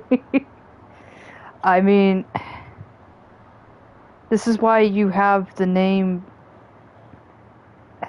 I don't get it why people check in at a hotel and are like, it was under somebody else's name. Did he at least have an identification on me? Or on himself, I should say. Anyways. Kotokaze is checking if we are gold member status. Truly. I see. Oh, you're a platinum member. That makes this difficult. And you are familiar with the ways of Hingashi, how we elect to stand apart and support no cause but our own. And surely the leopards will not eat our faces. Indifferent and callous, some may call us, but pragmatism is essential if a humble island nation such as ours is to survive. But we are not fools. Complete isolation is impractical, and so Kugane is open to Ijin. It's going to be so hard for me to be like Ijin. And we are equally hospitable to all. Or, if I must speak more plainly, yes, I can help you, but if I do, I must also oblige the ones who ask after you. Are you willing to accept this fair and equitable treatment? So pretty much she's hinting. She'll tell us where our friends are, but if the Garleans come asking for us, she's also going to tell them where we went. You know, if that was too subtle. If anyone comes looking after us, or looking for us, tell them whatever you like. We'll come and punch their butts. As you wish. The two individuals of whom you speak did indeed come here. They sought passage across the Ruby Sea. Few ships are willing to make that trip at the moment. Nevertheless, I made several introductions on their behalf. That was the extent of our interaction. I will provide you with the name of the captains if you like.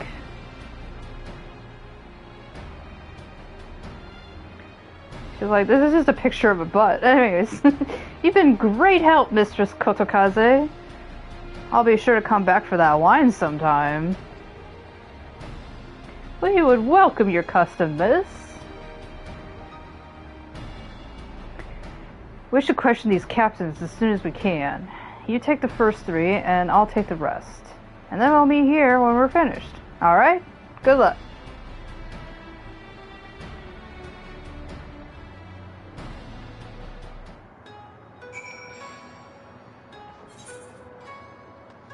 Okay, so...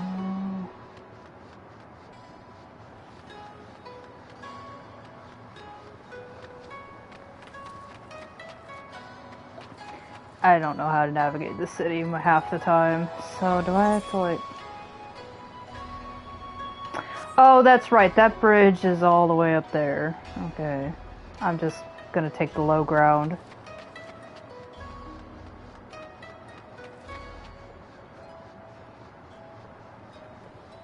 At some point I'll have to think about where to pick up on the samurai quests. I figured once I was at level 92 quests, I'd probably go back and talk to Momozigo.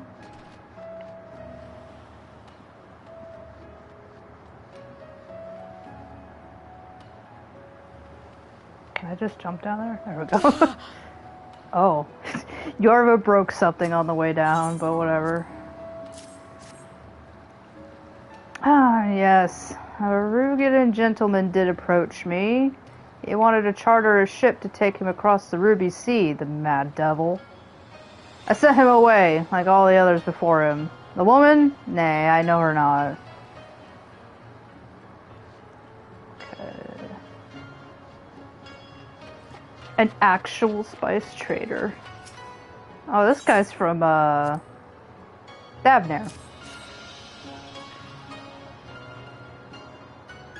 You asked me if I've seen this Auri woman?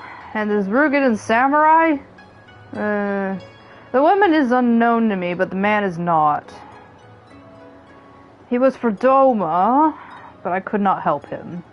We travel solely between here and Razadhan. It would be an unreasonable detour.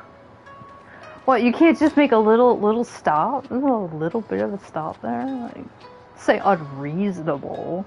Like, it'd be like me, like, can you drop me off in, like, Thanalan before? It's like, no. You'd have to bypass Thavnair, drop somebody off in Thanalan, and then, like, come back the other way. Is there somebody by these boats?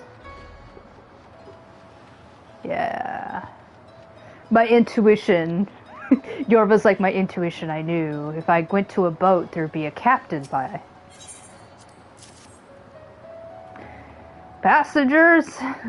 This shit? No. No, we no longer offer that service. Too much trouble. Now we only transport goods. I told this to the samurai and sent him on his way. A woman? Ah, if it's women you seek, the pleasure houses have plenty. Oh, sexism is alive and well.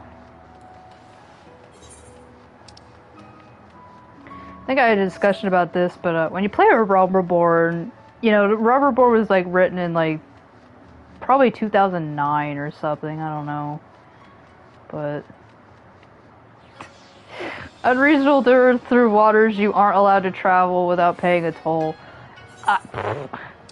Again, if you want some money, I got some money. I got like nearly 1 million gil on me, so it's not a good enough excuse.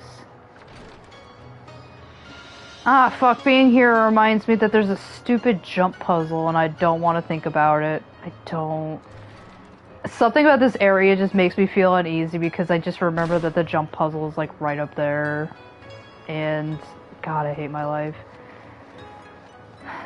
I'm gonna have to look at the jump puzzle that they have for this Moonfire Fair, aren't I? Just gotta figure out when I'm gonna... I was gonna just go hop on Ziyaya and do a day where I do Moonfire Fair. Hello, kitty cat. How did it... Oh, never mind. Judging from the look on your face, you didn't have much better luck than I did.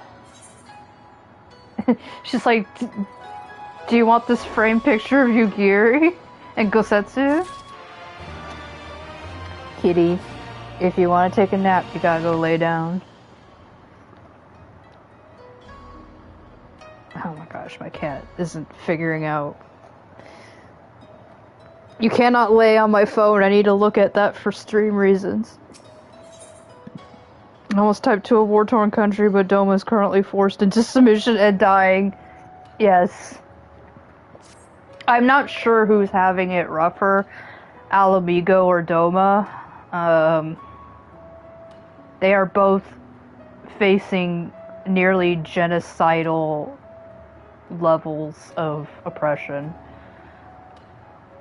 Well, I suppose we might as well head back to... Wait, I just remembered.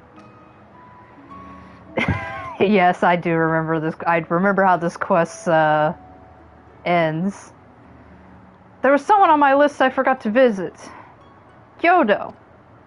He's a Namazu, fisherman, whatever that means, and a regular here. Maybe we'll find him if we look around?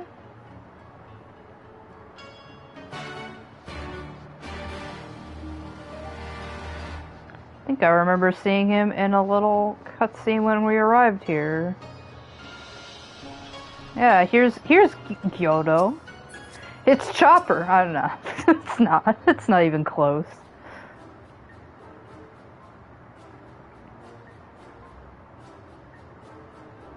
My God, Lise. What? What? Why do you stare? You have business with me? By the 12. A talking fish. Yes, yes, a talking fish. How very observant of you, Ijen. You find me in good spirits, so your rudeness I will ignore this once. But only if you address me again in the proper manner. Sorry, I've never met a... Let's start again. You're Kyoto, right? My name is Lise, and this is Yorva. We're looking for some friends of ours.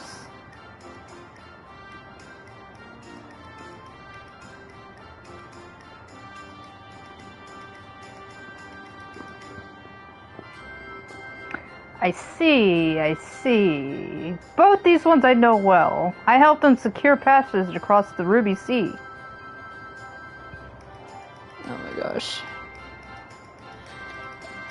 Really? That's wonderful. Could you do the same for us? Yes, this would not be a problem. For you, I could charter a ship this very day. But the journey is fraught with much peril. The fare will not be cheap. Are you sure you can afford to pay?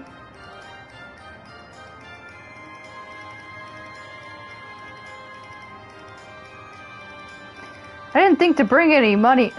I'm sorry. What? Hey Lise, we're gonna go halfway across the world on a several-month trip. She's like, okay. I'm sure I won't need any money. Okay. I didn't think to bring any money, but surely Tataru will let us take whatever we need from the Scion's coffers, right? Actually, just say that you're fucking broke, Lise. You didn't have any money to begin with. She's like, I didn't bring any money, and Yorva's like, when was the last time you earned any gil by yourself? She's here to punch things, not buy them. We wouldn't be the only passengers, though. Could we take a moment to talk it over with our friends? Yes, but hurry. Your ship must depart under cover of darkness. We shall meet again at sunset on the Tasogare Bridge. Do not forget your fare. Bring many gil, yes?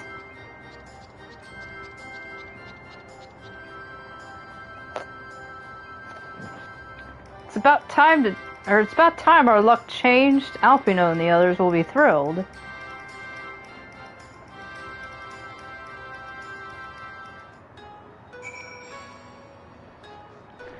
That was Kyoto. And Namazu are such interesting creatures.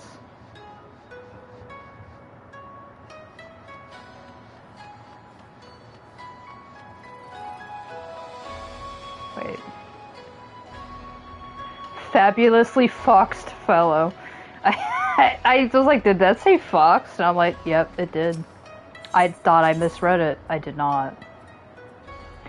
You know, when you read something, like, what leaves you... It's possibly worse when you think you've misread something, and then you look back at it, and you're like, nope, that did just say that.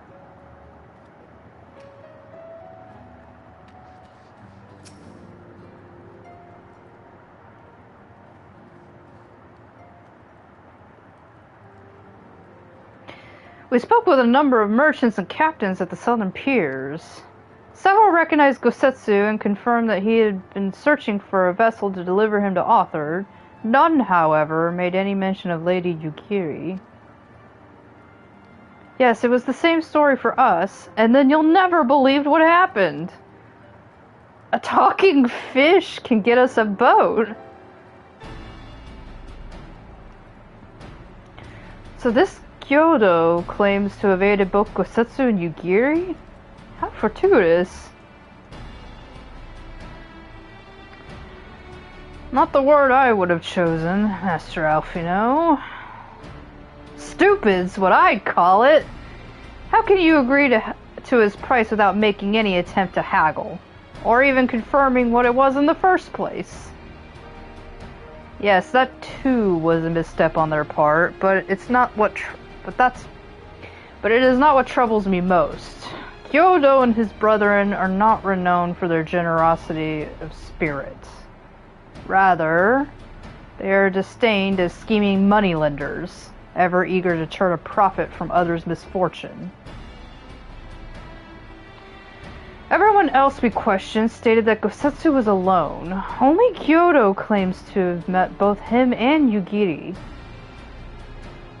I suppose it's just possible that Gosetsu made inquiries by himself and only called upon Yugiri once he had found a willing captain.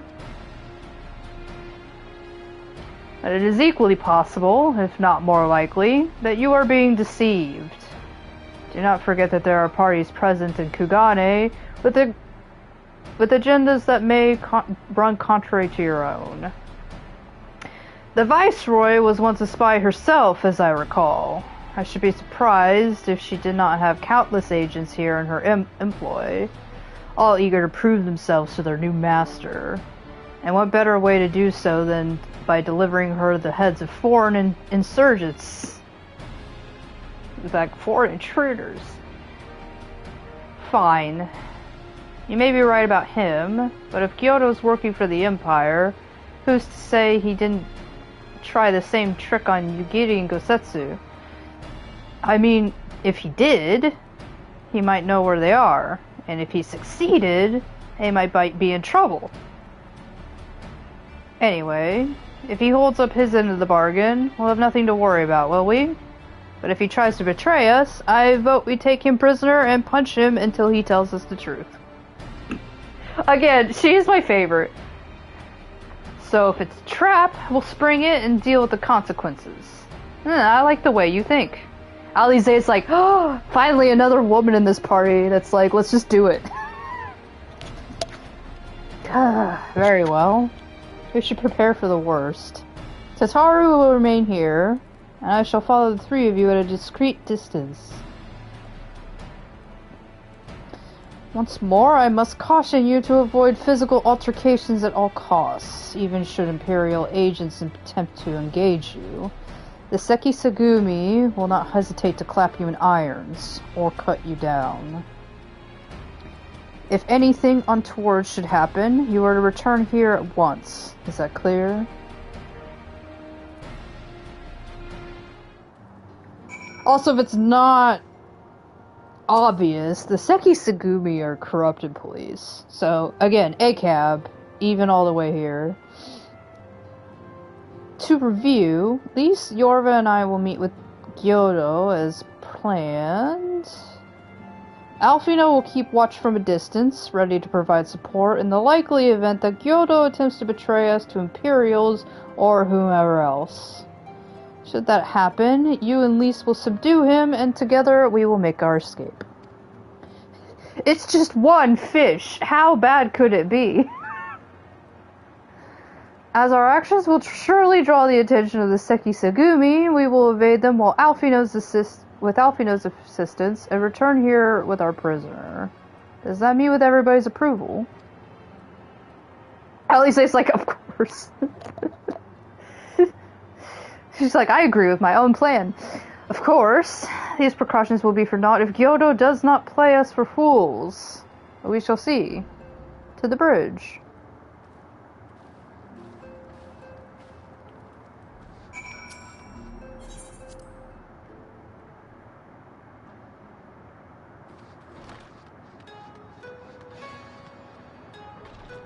Oh no, it's about to be 6 a.m. He's like, me here at night, it's like, it's still technically night, but it's about to be morning, like, real soon.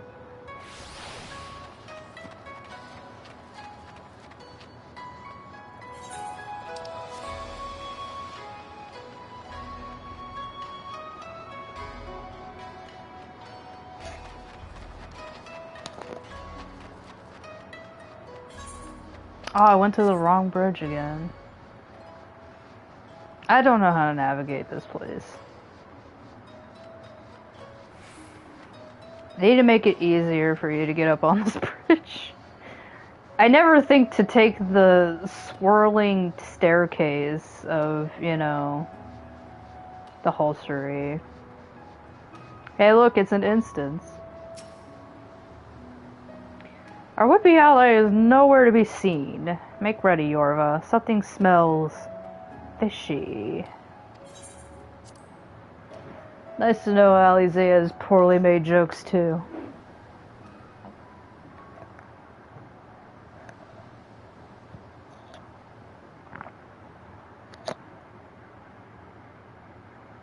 He's late.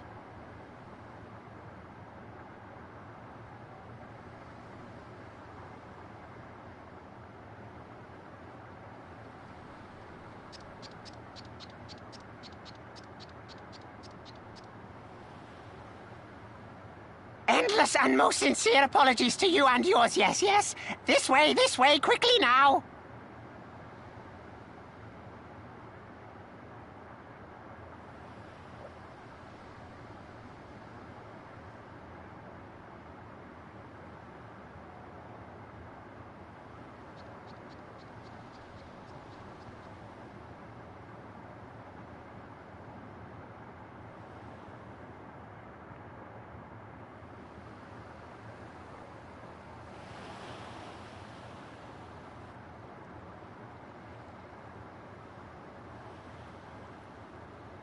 Enough! Where are you taking us? Where is the ship?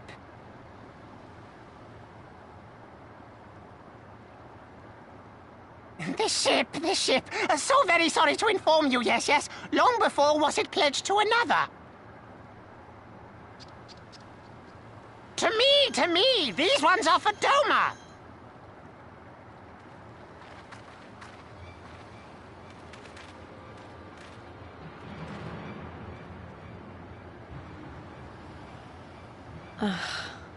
I knew it couldn't be this simple.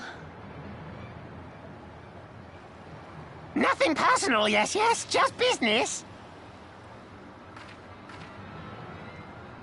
Then business is about to take a turn for the worse.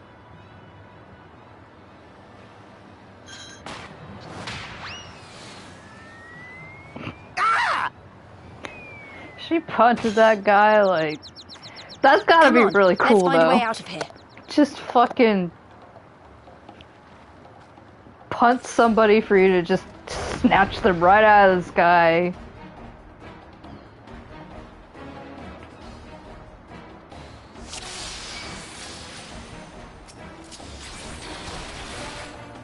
Time to kill some Imperials. Oh, there's Alfie now.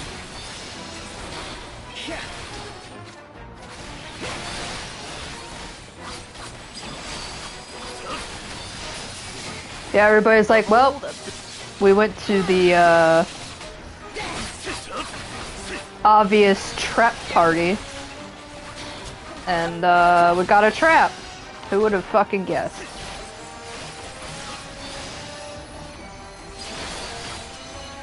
Of all the bloody places.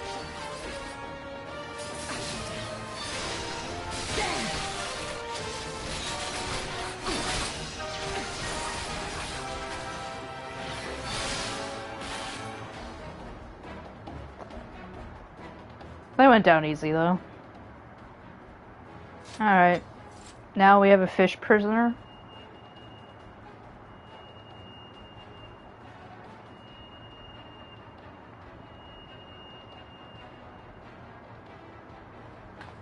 As expected, the Sekisegumi have caught our scent. Since fighting them is out of the question, we'll have to wind our way back to the Ruby Bazaar, evading the patrols as we go. I'm sure they won't question a woman holding a fucking catfish in her hands. If they find you, use these smoke bombs to make your escape.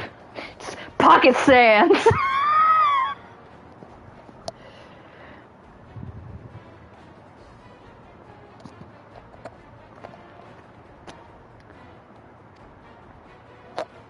Lee's punching a catfish man and throwing him over her shoulder like a sack of potatoes is iconic, but also, it's never the start of an adventure without running away from the cops.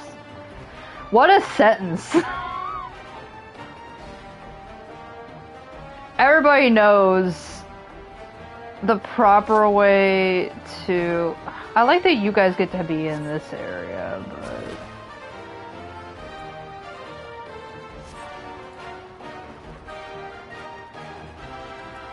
Okay, well, hold on. Smoke bomb. Alright, how do we get out of here? Oh shit. Okay.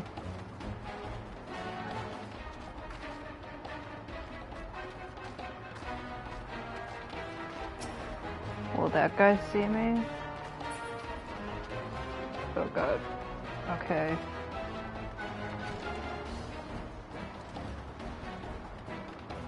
Just take the high ground. Surely they won't find me up here.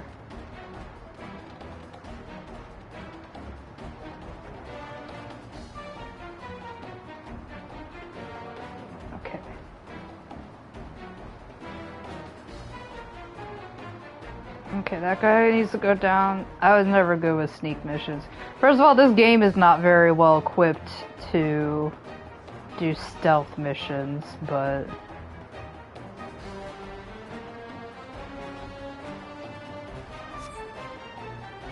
Oh god. This area is like full of them.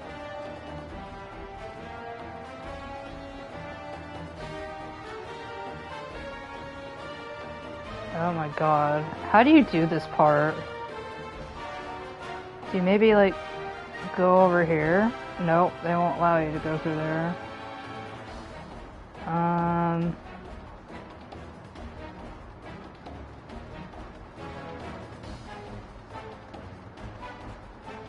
I'm just a shopper. I'm just shopping. I'm just shopping over here. Nothing you guys need to pay attention to. I'm just shopping for these barrels over here. They look like buckets. I'm just shopping for buckets. Oh god. Just shopping for buckets, guys. Oh god. Run. Oh wait, who are you? Oh, okay. Now we have a tortoise buddy. His name is Curious Kojin. Kojin.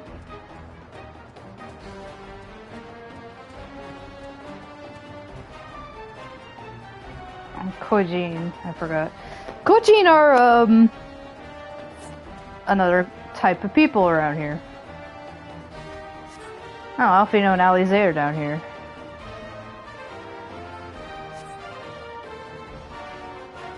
I seriously could not remember how this ended. I'm like, I think I know who this Kojin is, but, I won't say.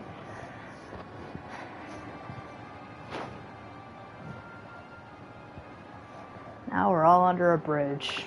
I can't believe except for that first part, I didn't... Stay hidden and quiet. Understood? Yeah, I love this guy. He's like Batman. He's got like... I stalk the night. He just doesn't have the gravelly voice, but he has a deeper voice than I expected. Clear the road! Clear the road! You there, Kojin. We seek 4 foreigners. One, a brutish woman carrying an unconscious Namazu. Have you seen them? Is that Thanker's voice actor? He's like, I'll do bit voices since I'm not really appearing in this expansion. 4 foreigners, you say? Ah, yes! Very rude they were, making no apology as they barged past. They went that way, I think. Many thanks, good sir. With me, they cannot have gone far.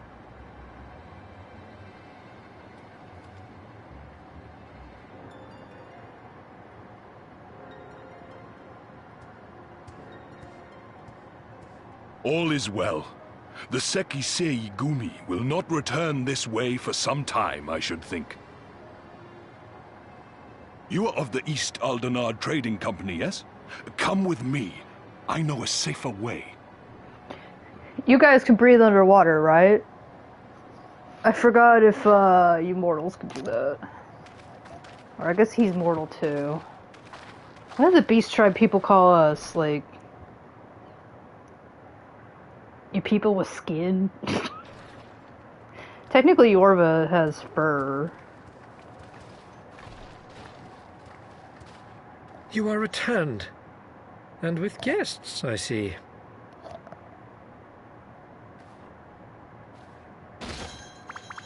That guy is still half dead. Our meeting went about as well as expected. We've brought the Namazu who thought to betray us. When he wakes up, we'll see what he knows about Yugiri and Gazetsu.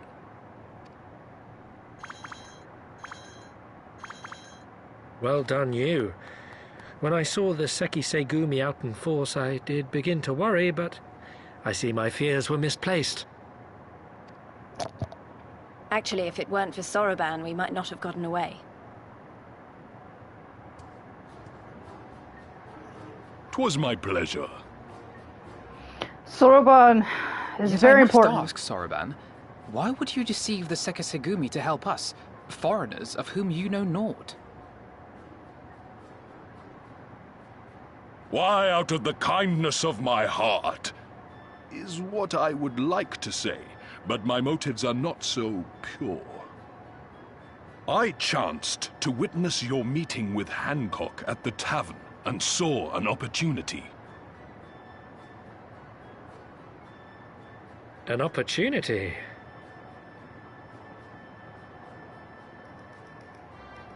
Like many, I came to Kugane as a trader to make my fortune. Kojin of the Red may serve the Empire as mercenaries, but Kojin of the Blue walk a different path.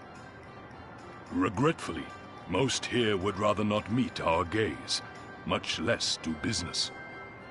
So I seek the custom of those less predisposed to dismiss us outright, namely the East Aldenard Trading Company.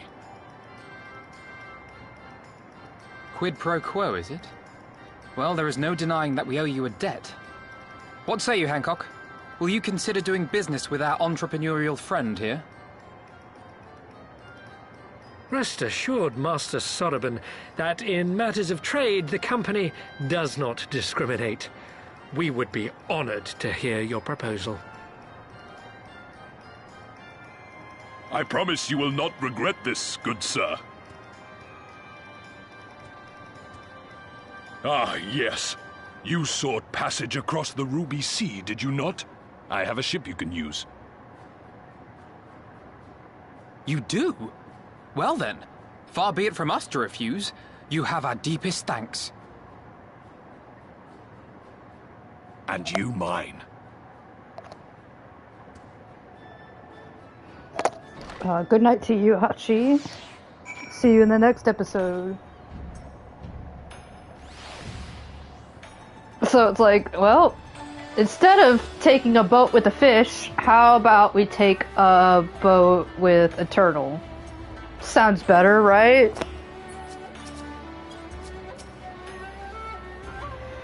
I'm still annoyed he tried to deceive us, but at least we were prepared for it. Even so, next time we should probably try to avoid running around Kugane in the middle of the night with half the city guards snapping at our heels.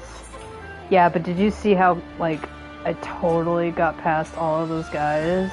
Like... What's this? Oh god, what is this?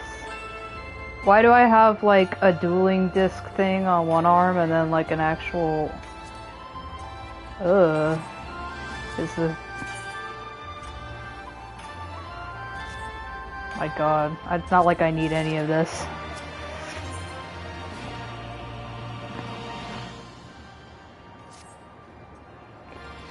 Right then, Kyoto should be coming around soon. I think it's time we had a little chat, don't you?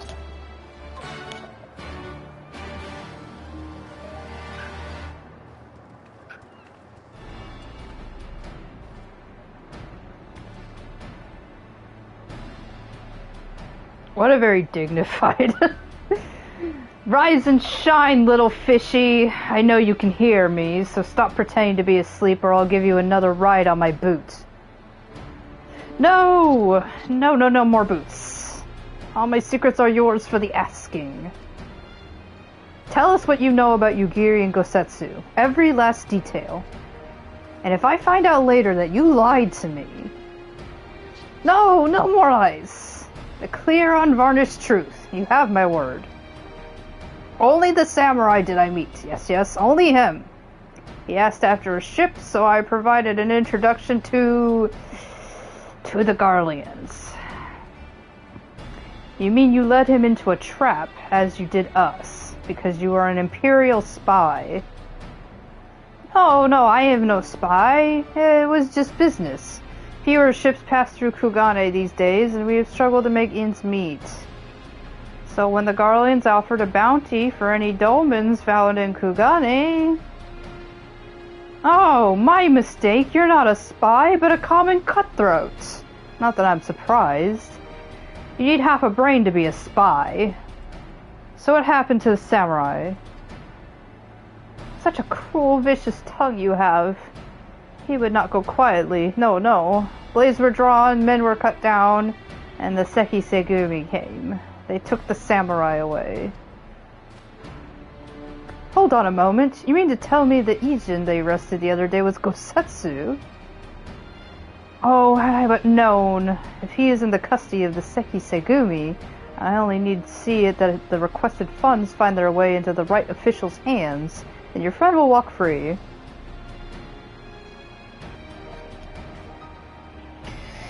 As it is in Ul'dah, so it is in Kugane. But given the circumstances, it seems we have no choice but resort to morally questionable means. We'll make a pragmatist out of you yet, Master Alfino. Who would have guessed if you just had a lot of money, your problems go away? You are free to wait here while I wait for the relevant official, but if you would rather wait for Gosetsu outside the barracks, you can go together. Yeah, I love fucking going to where the cops are. Wouldn't put it past the Imperials to try something again, so mayhap it would be best if at least Yorva and I joined you. Alright, but what about Gyodo? I will keep an eye on him for the time being. We can release him after you return with Gosetsu. He will doubtless have some choice words to say to the little fellow. Soroban, mayhap it would be prudent to prepare your ship for our immediate departure. As you wish. Everything is in order? Then let us be off. The Seki Segumi barracks are to the north.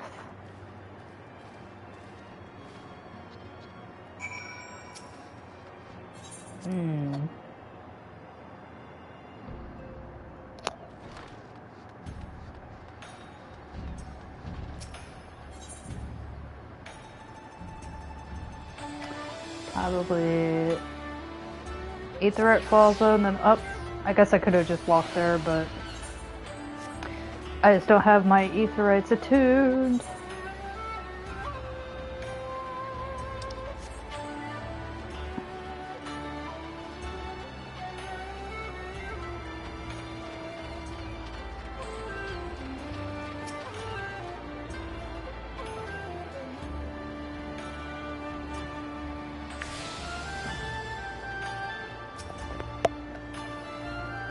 I must ask that you wait here. You may be assured this will not take long.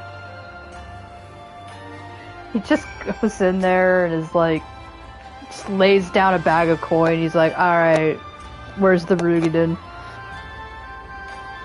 Is it really going to be as simple as he says, do you think?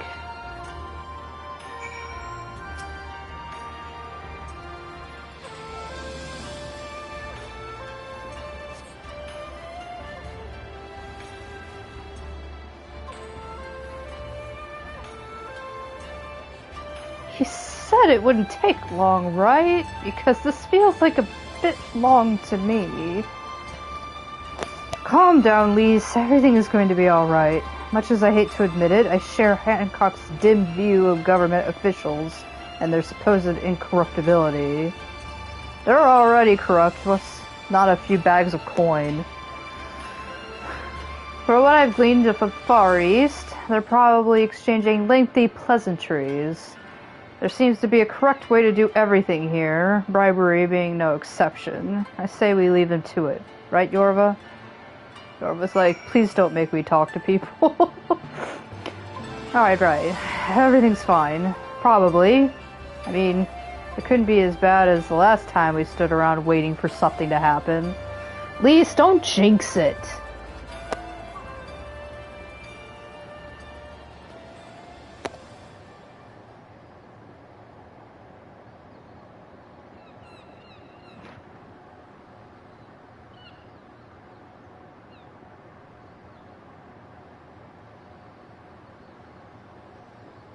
You!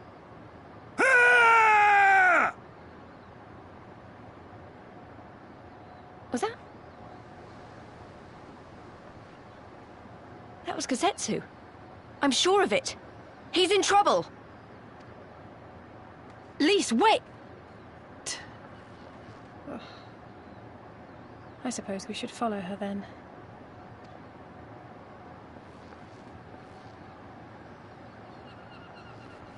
I mean, what else are we supposed to do?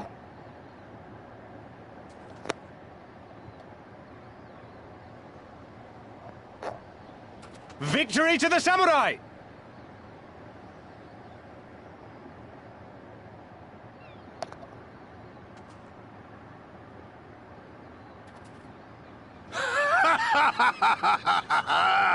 How many is that now? 10 in a row?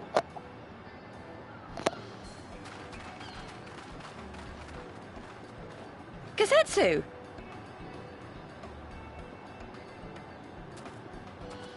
Oh! This is a surprise! What in blue blazes are you three doing here? I could ask you the same thing. We've been looking all over for you, and then I suddenly heard you screaming. It would seem there has been a misunderstanding. Allow me to explain.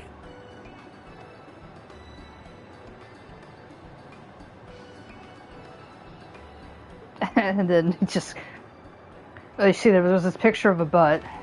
So, in summary, you started a brawl with some off-duty Imperial soldiers and were subsequently arrested by the Sekisagumi, whom you somehow befriended and convinced to set you free if you could defeat a given number of them in single combat. But we already have the bail money. 10 bouts for my freedom, aye.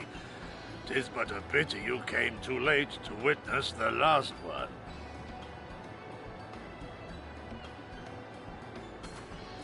And with that, I'm free to go, yes? Our word once given may not be broken, but we pray you make every effort to avoid future altercations. I swear that's Tancred's voice actor. Circumstances notwithstanding, my lord, we are honored and grateful to have witnessed firsthand the skill of a Doma samurai. Like, that has to be Peter Bromwell. Like, it has to be. I bet he was like, I'm barely in this expansion, I'll just lend my voice to some big characters. We had just concluded negotiations. I gather my assistance was not required.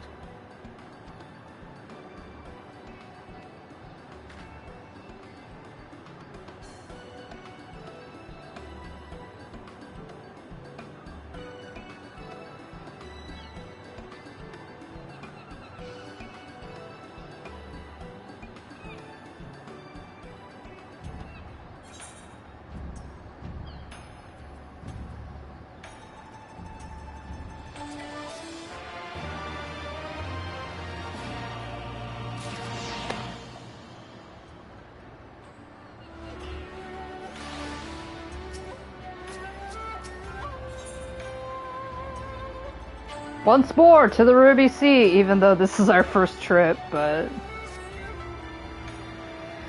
I must apologize that you endured such trials and tribulations in search of me. There's no need for that. You had no way of knowing we would come looking for you. Like, did you assume we were just going to be in the neighborhood? You were after a ship to take you to Doma, yes? It just so happens we found a willing captain. Truly? What fortune.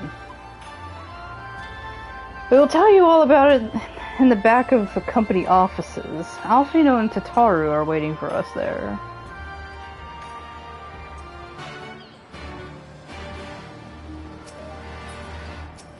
Did I attune it? I did attune.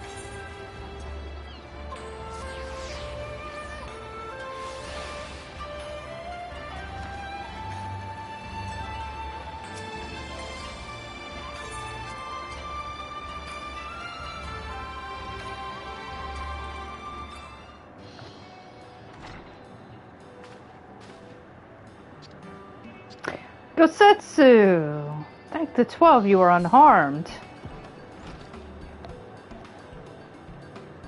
As you can see, Master Alfino, I am the very picture of health. You! Vile fiend! Malevolent trickster!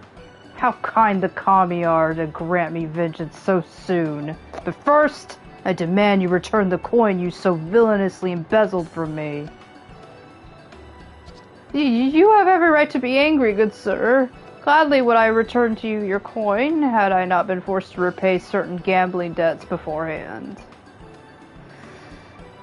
Setting that matter aside for the moment, where is Lady Yugiri? Was she not traveling with you?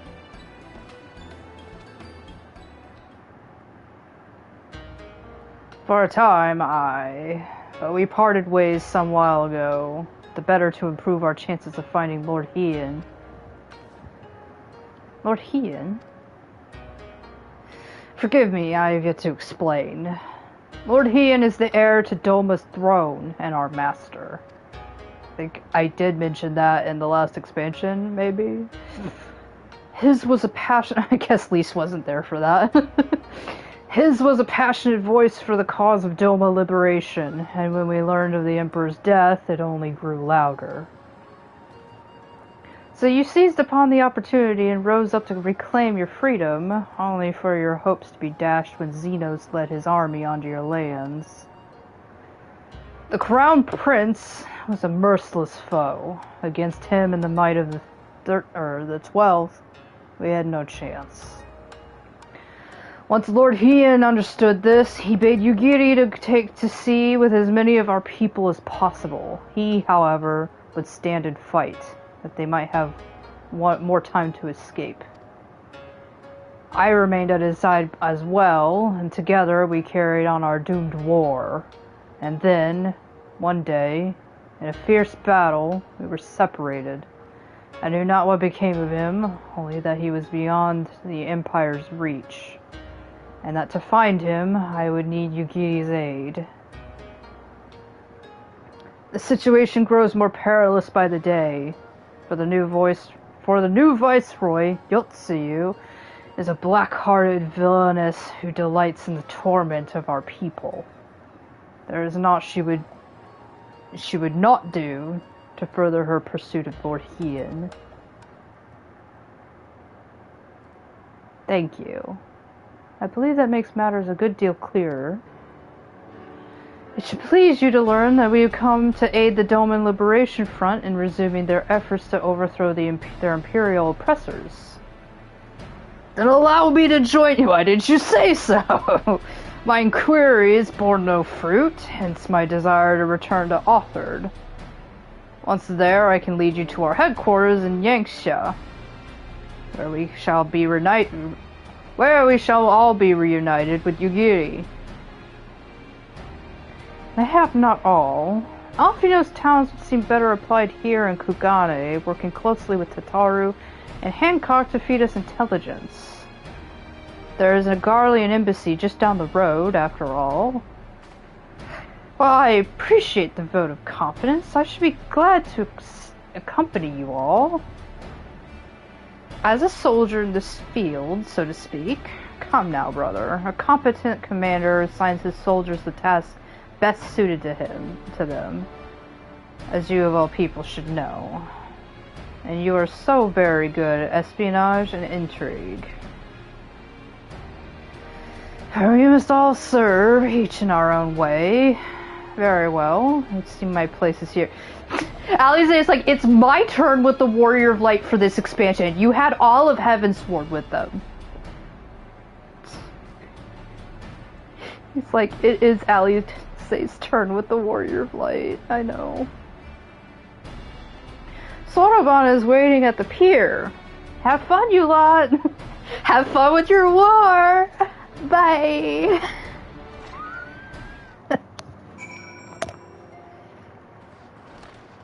Oh boy.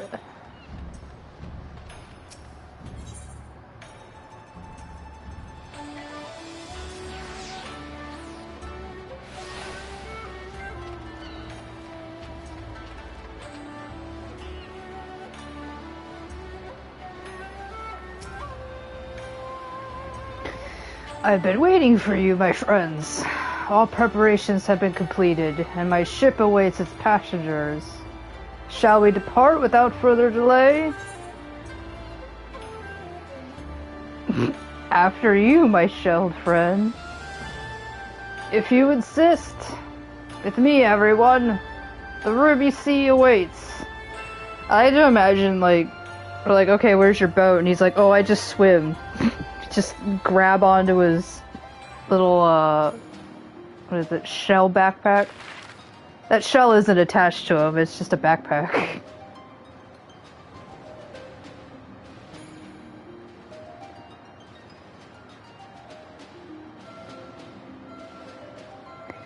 We moved 5 paces on the map and we gotta have a whole cutscene about it.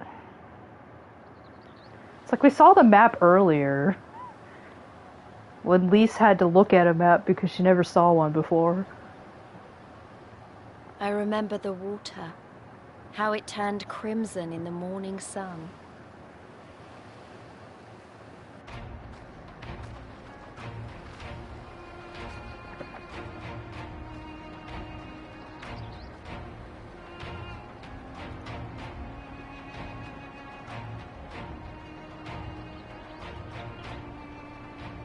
A shimmering sea of rubies, stretching from horizon to horizon. You could almost believe it went on forever. But beyond that red expanse lay a land in turmoil. On the shores of Othard, our Doman brothers struggled in vain.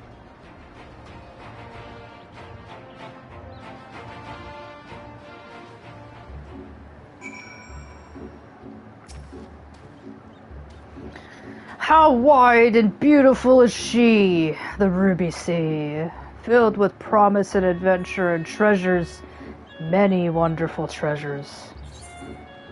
Do you want $8? Here you go. He's like, many treasures, here's $8. You're like, okay. One does not simply cross the Ruby Sea, as Soraban well knows. I do miss their little, what is it? Their little jokes that they put in quests. It kind of stopped, around Shadowbringers-ish. But, yeah, it's pretty fun. Oh, well, have a wonderful night. We only got 30 more minutes of this, so... Now, in order to reach the shores of Othard, you will need to cross the resplendent waters you see before you. However, this is easier said than done. To set forth without making the necessary preparations is to invite the Confederacy to claim your vessel, and your life, if should you resist. But this fate can be avoided by paying the Ruby Tide, thereby earning you the blessing of the Pirate Lords. So, let us go and greet them. Our destination is to the isle to the west. That doesn't look very far to me, Yorva. Or, very far to me. Yorva, why don't we just jump in and swim for it? I've had my fill of boats. An excellent idea. I think you shall find the water to your liking. I will use my ship to deliver those less inclined to the isle. Lise just wants an excuse to have some fun. Lisa's like, this is the first expansion that'll allow you to get in the water to swim.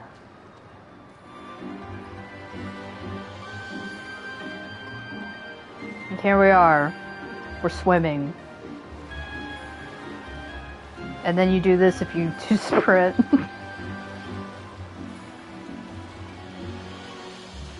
The water looks really good with the improved graphics. Oh god, there's Lise. Hi, Lise! I almost went past you.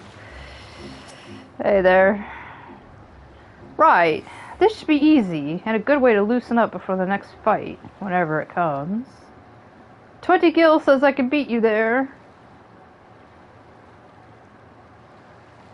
Oh no, a whole 20 Gil.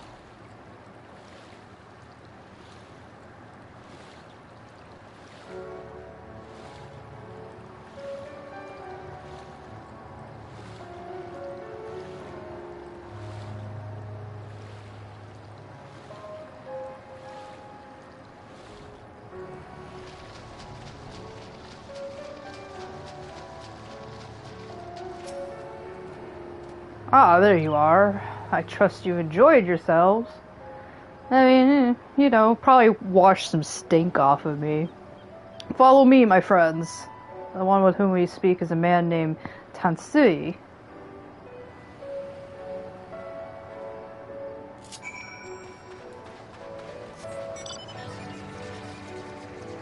take my whole ass airship up these stairs. Don't mind me. I hate how quickly this thing like moves back and forth. It feels so abrupt. Okay.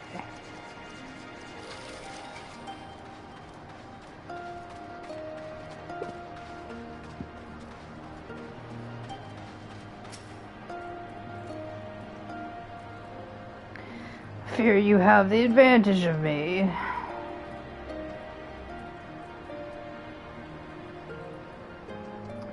Most honorable and esteemed Yorva Ovasch, I am Tansui, a humble mate who serves at the pleasure of the Confederacy's captain. We are butt pirates, as you can tell. As you are in the company of the shellback, I presume we have business to discuss. Maybe.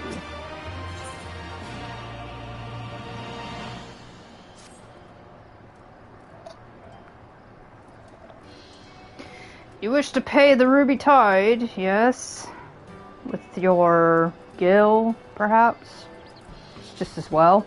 Foreign currencies are in demand these days. I would pay for their passage to Authored. Does this sum meet with your satisfaction? The sea has been quite tempestuous of late. I cannot say with confidence that you would reach your destination safely, unless you tripled it. Did you take me for a fool? I know the price, as do all. Alas, we live in interesting times. As you came from Kugane, I should think I need not tell you that. The shadow of war looms. The wise and the cautious shirk our waters and our custom, and the foolhardy sharpen their knives in anticipation. Meaning... Sir, you've got to come quickly. This guy peed his own name in the sand. It's really cool. And those bastards are at it again. I tried to convince them to stop, but they weren't having it. So I just wet my pants and came over here and did nothing. Okay, very well. I'll be there shortly. Go change your pants. A proposition. Your comrades strike me as a worthwhile investment. I would not hear men name me a cat before Koban, so I shall consider their tithe paid. Not for what they have done, but for what I expect they will do. He's like, I know you guys. You like to stick your nose in business that isn't yours. I'm not sure what to make of that, man, but at least the matter of our tithe is settled. For now. What was it he and the other pirates were talking about? Maybe, we ought to go take a look.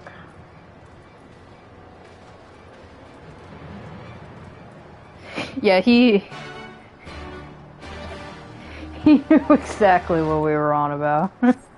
So you guys look like you guys look like if there's a fight going on in your vicinity that you're just going to join in, no questions asked. And then the first thing we do is like, do you want to go join that fight? No questions asked.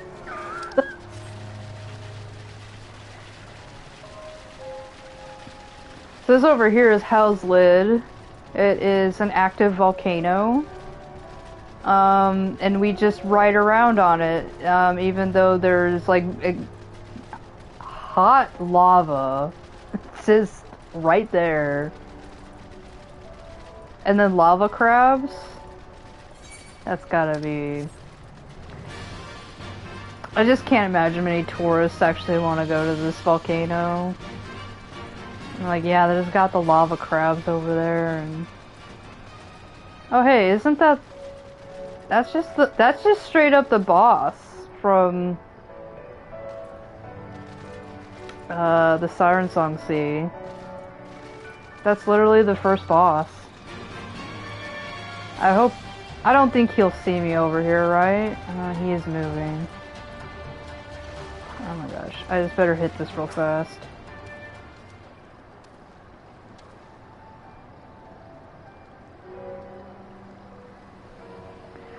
There's one thing I've seen going back in these older expansions is that A-ranks are actually a problem. I've had to navigate Realmreborn real carefully. There's always one or two A-ranks like lurking around major story places. Oh no, it's more turtle guys. Gentlemen, I'm told you were most unreceptive to my associate's requests. I realize you do not look kindly on the Confederacy and her ways, but if you refuse to pay the ruby tithe, your safety in these waters cannot be assured. Spare me your concern, pirate. Your feeble attempts at extortion will not work on us.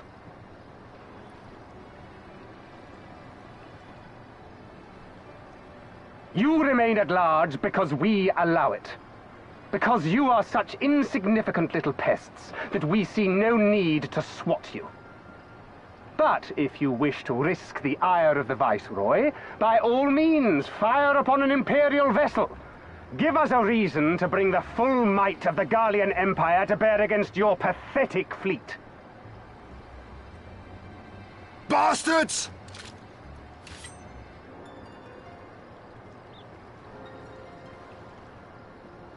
Gentlemen, surely the fact that you have such limitless resources at your disposal gives you all the more reason to spare some few coins for the less fortunate. Oh yeah. All talk, just as I thought. Come, let us away. I have no time for this rubbish.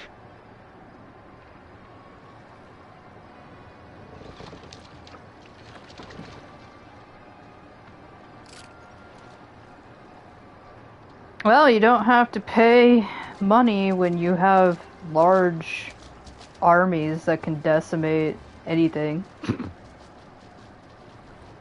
We're all the same to them, aren't we? Savages to be ruled or slaughtered.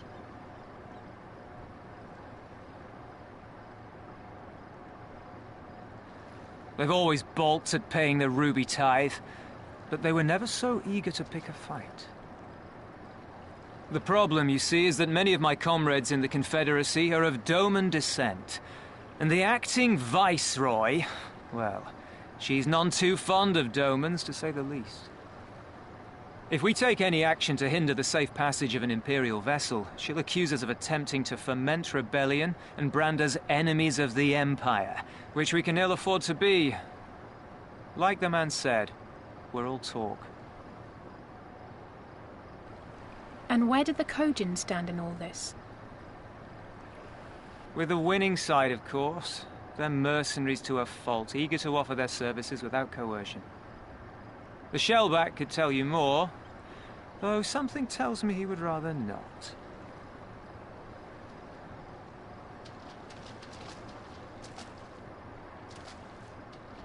I don't understand. If the Garleans are causing the Confederacy this much trouble, and if so many of you are Doman to begin with, why aren't you willing to fight back?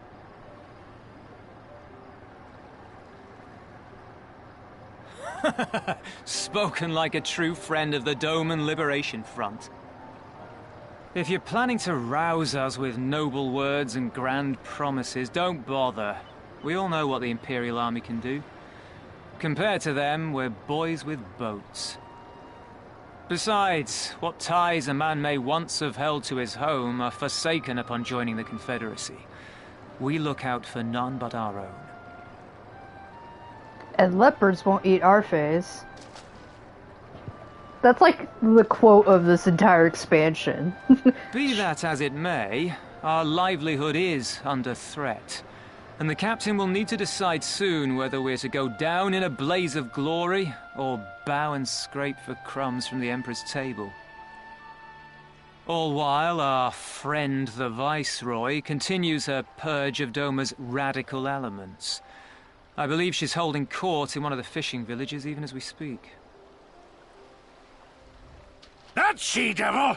Her perfidy knows no bounds! She must be stopped! Come, let us find Soroban and put us here at once! Tell the others that these ones have paid. We all have places to be.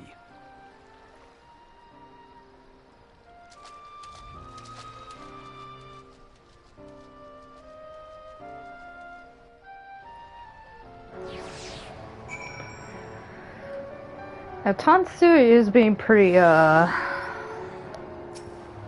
pragmatic when he said, you know, what these guys will do for us.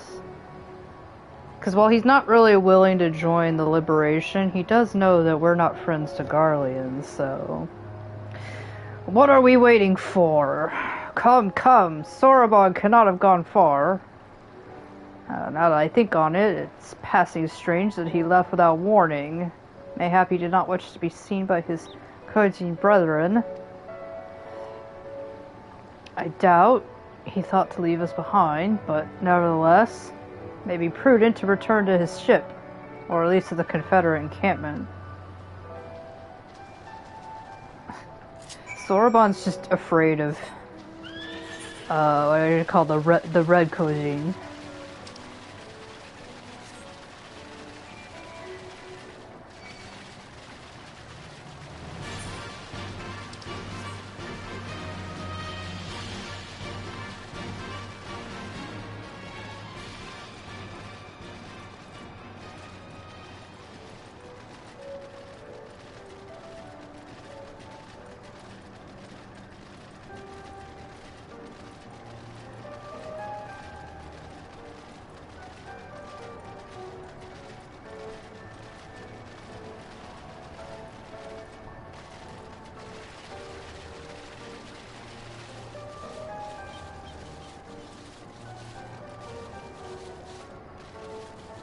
Oh, an ether current.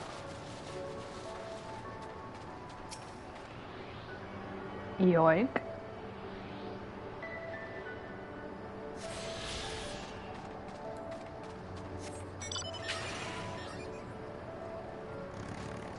He's just standing sad by a tree. Oh, my friends! 1,000 pardons.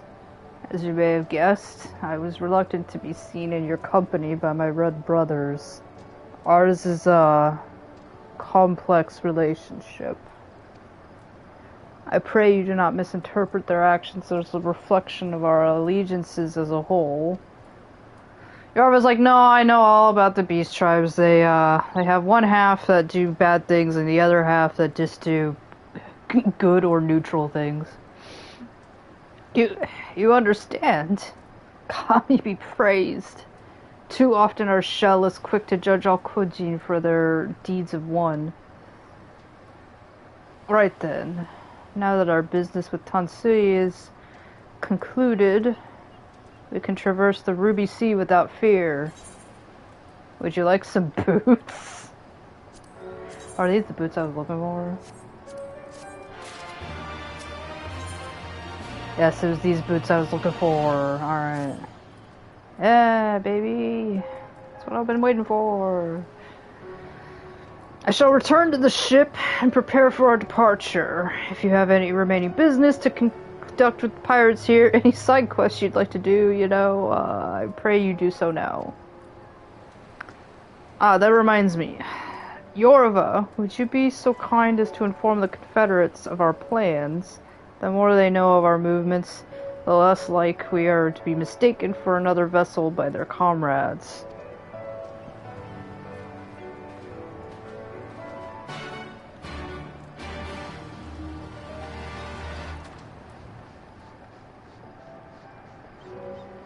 And I think I'll leave it right here. Because again, we're about to set off on more cutscene adventures and stuff like that. And then I'll see about where to fit in...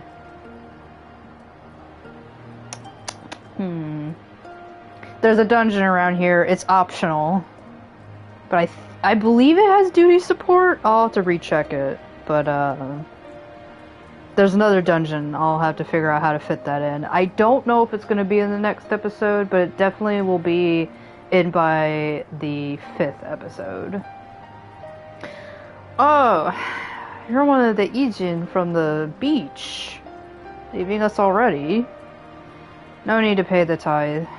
Like Tansui said. On the other hand, if you were to peruse our wares and find anything to your liking, we should be glad to sell it to you for a fair price. Please give us your money. Alright, so we'll talk to Sorbonne, and we are going to journey further across the sea. As you can see, this map is huge. And, okay, yeah, he just wants us to meet us back at that pier over there. But I'm gonna quit right here, because I don't want to get too far into other stuff with only 10 minutes left. And, let's see.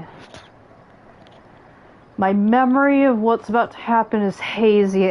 More like I don't know what order stuff is going to happen. But I do remember a pretty important cutscene, and of course the introduction of the Kojin race, which they live on this map, like somewhere about, it's called Tamamizu, and where we're trying to head over to is kind of more like Onokoro, which is Onokoro is another a pirate village. There's more pirates around Onokoro, but not gonna talk about Sweet No Sato right now. They're talking about how the Viceroy was over in a nearby fishing settlement. And I believe it is this place, Isari.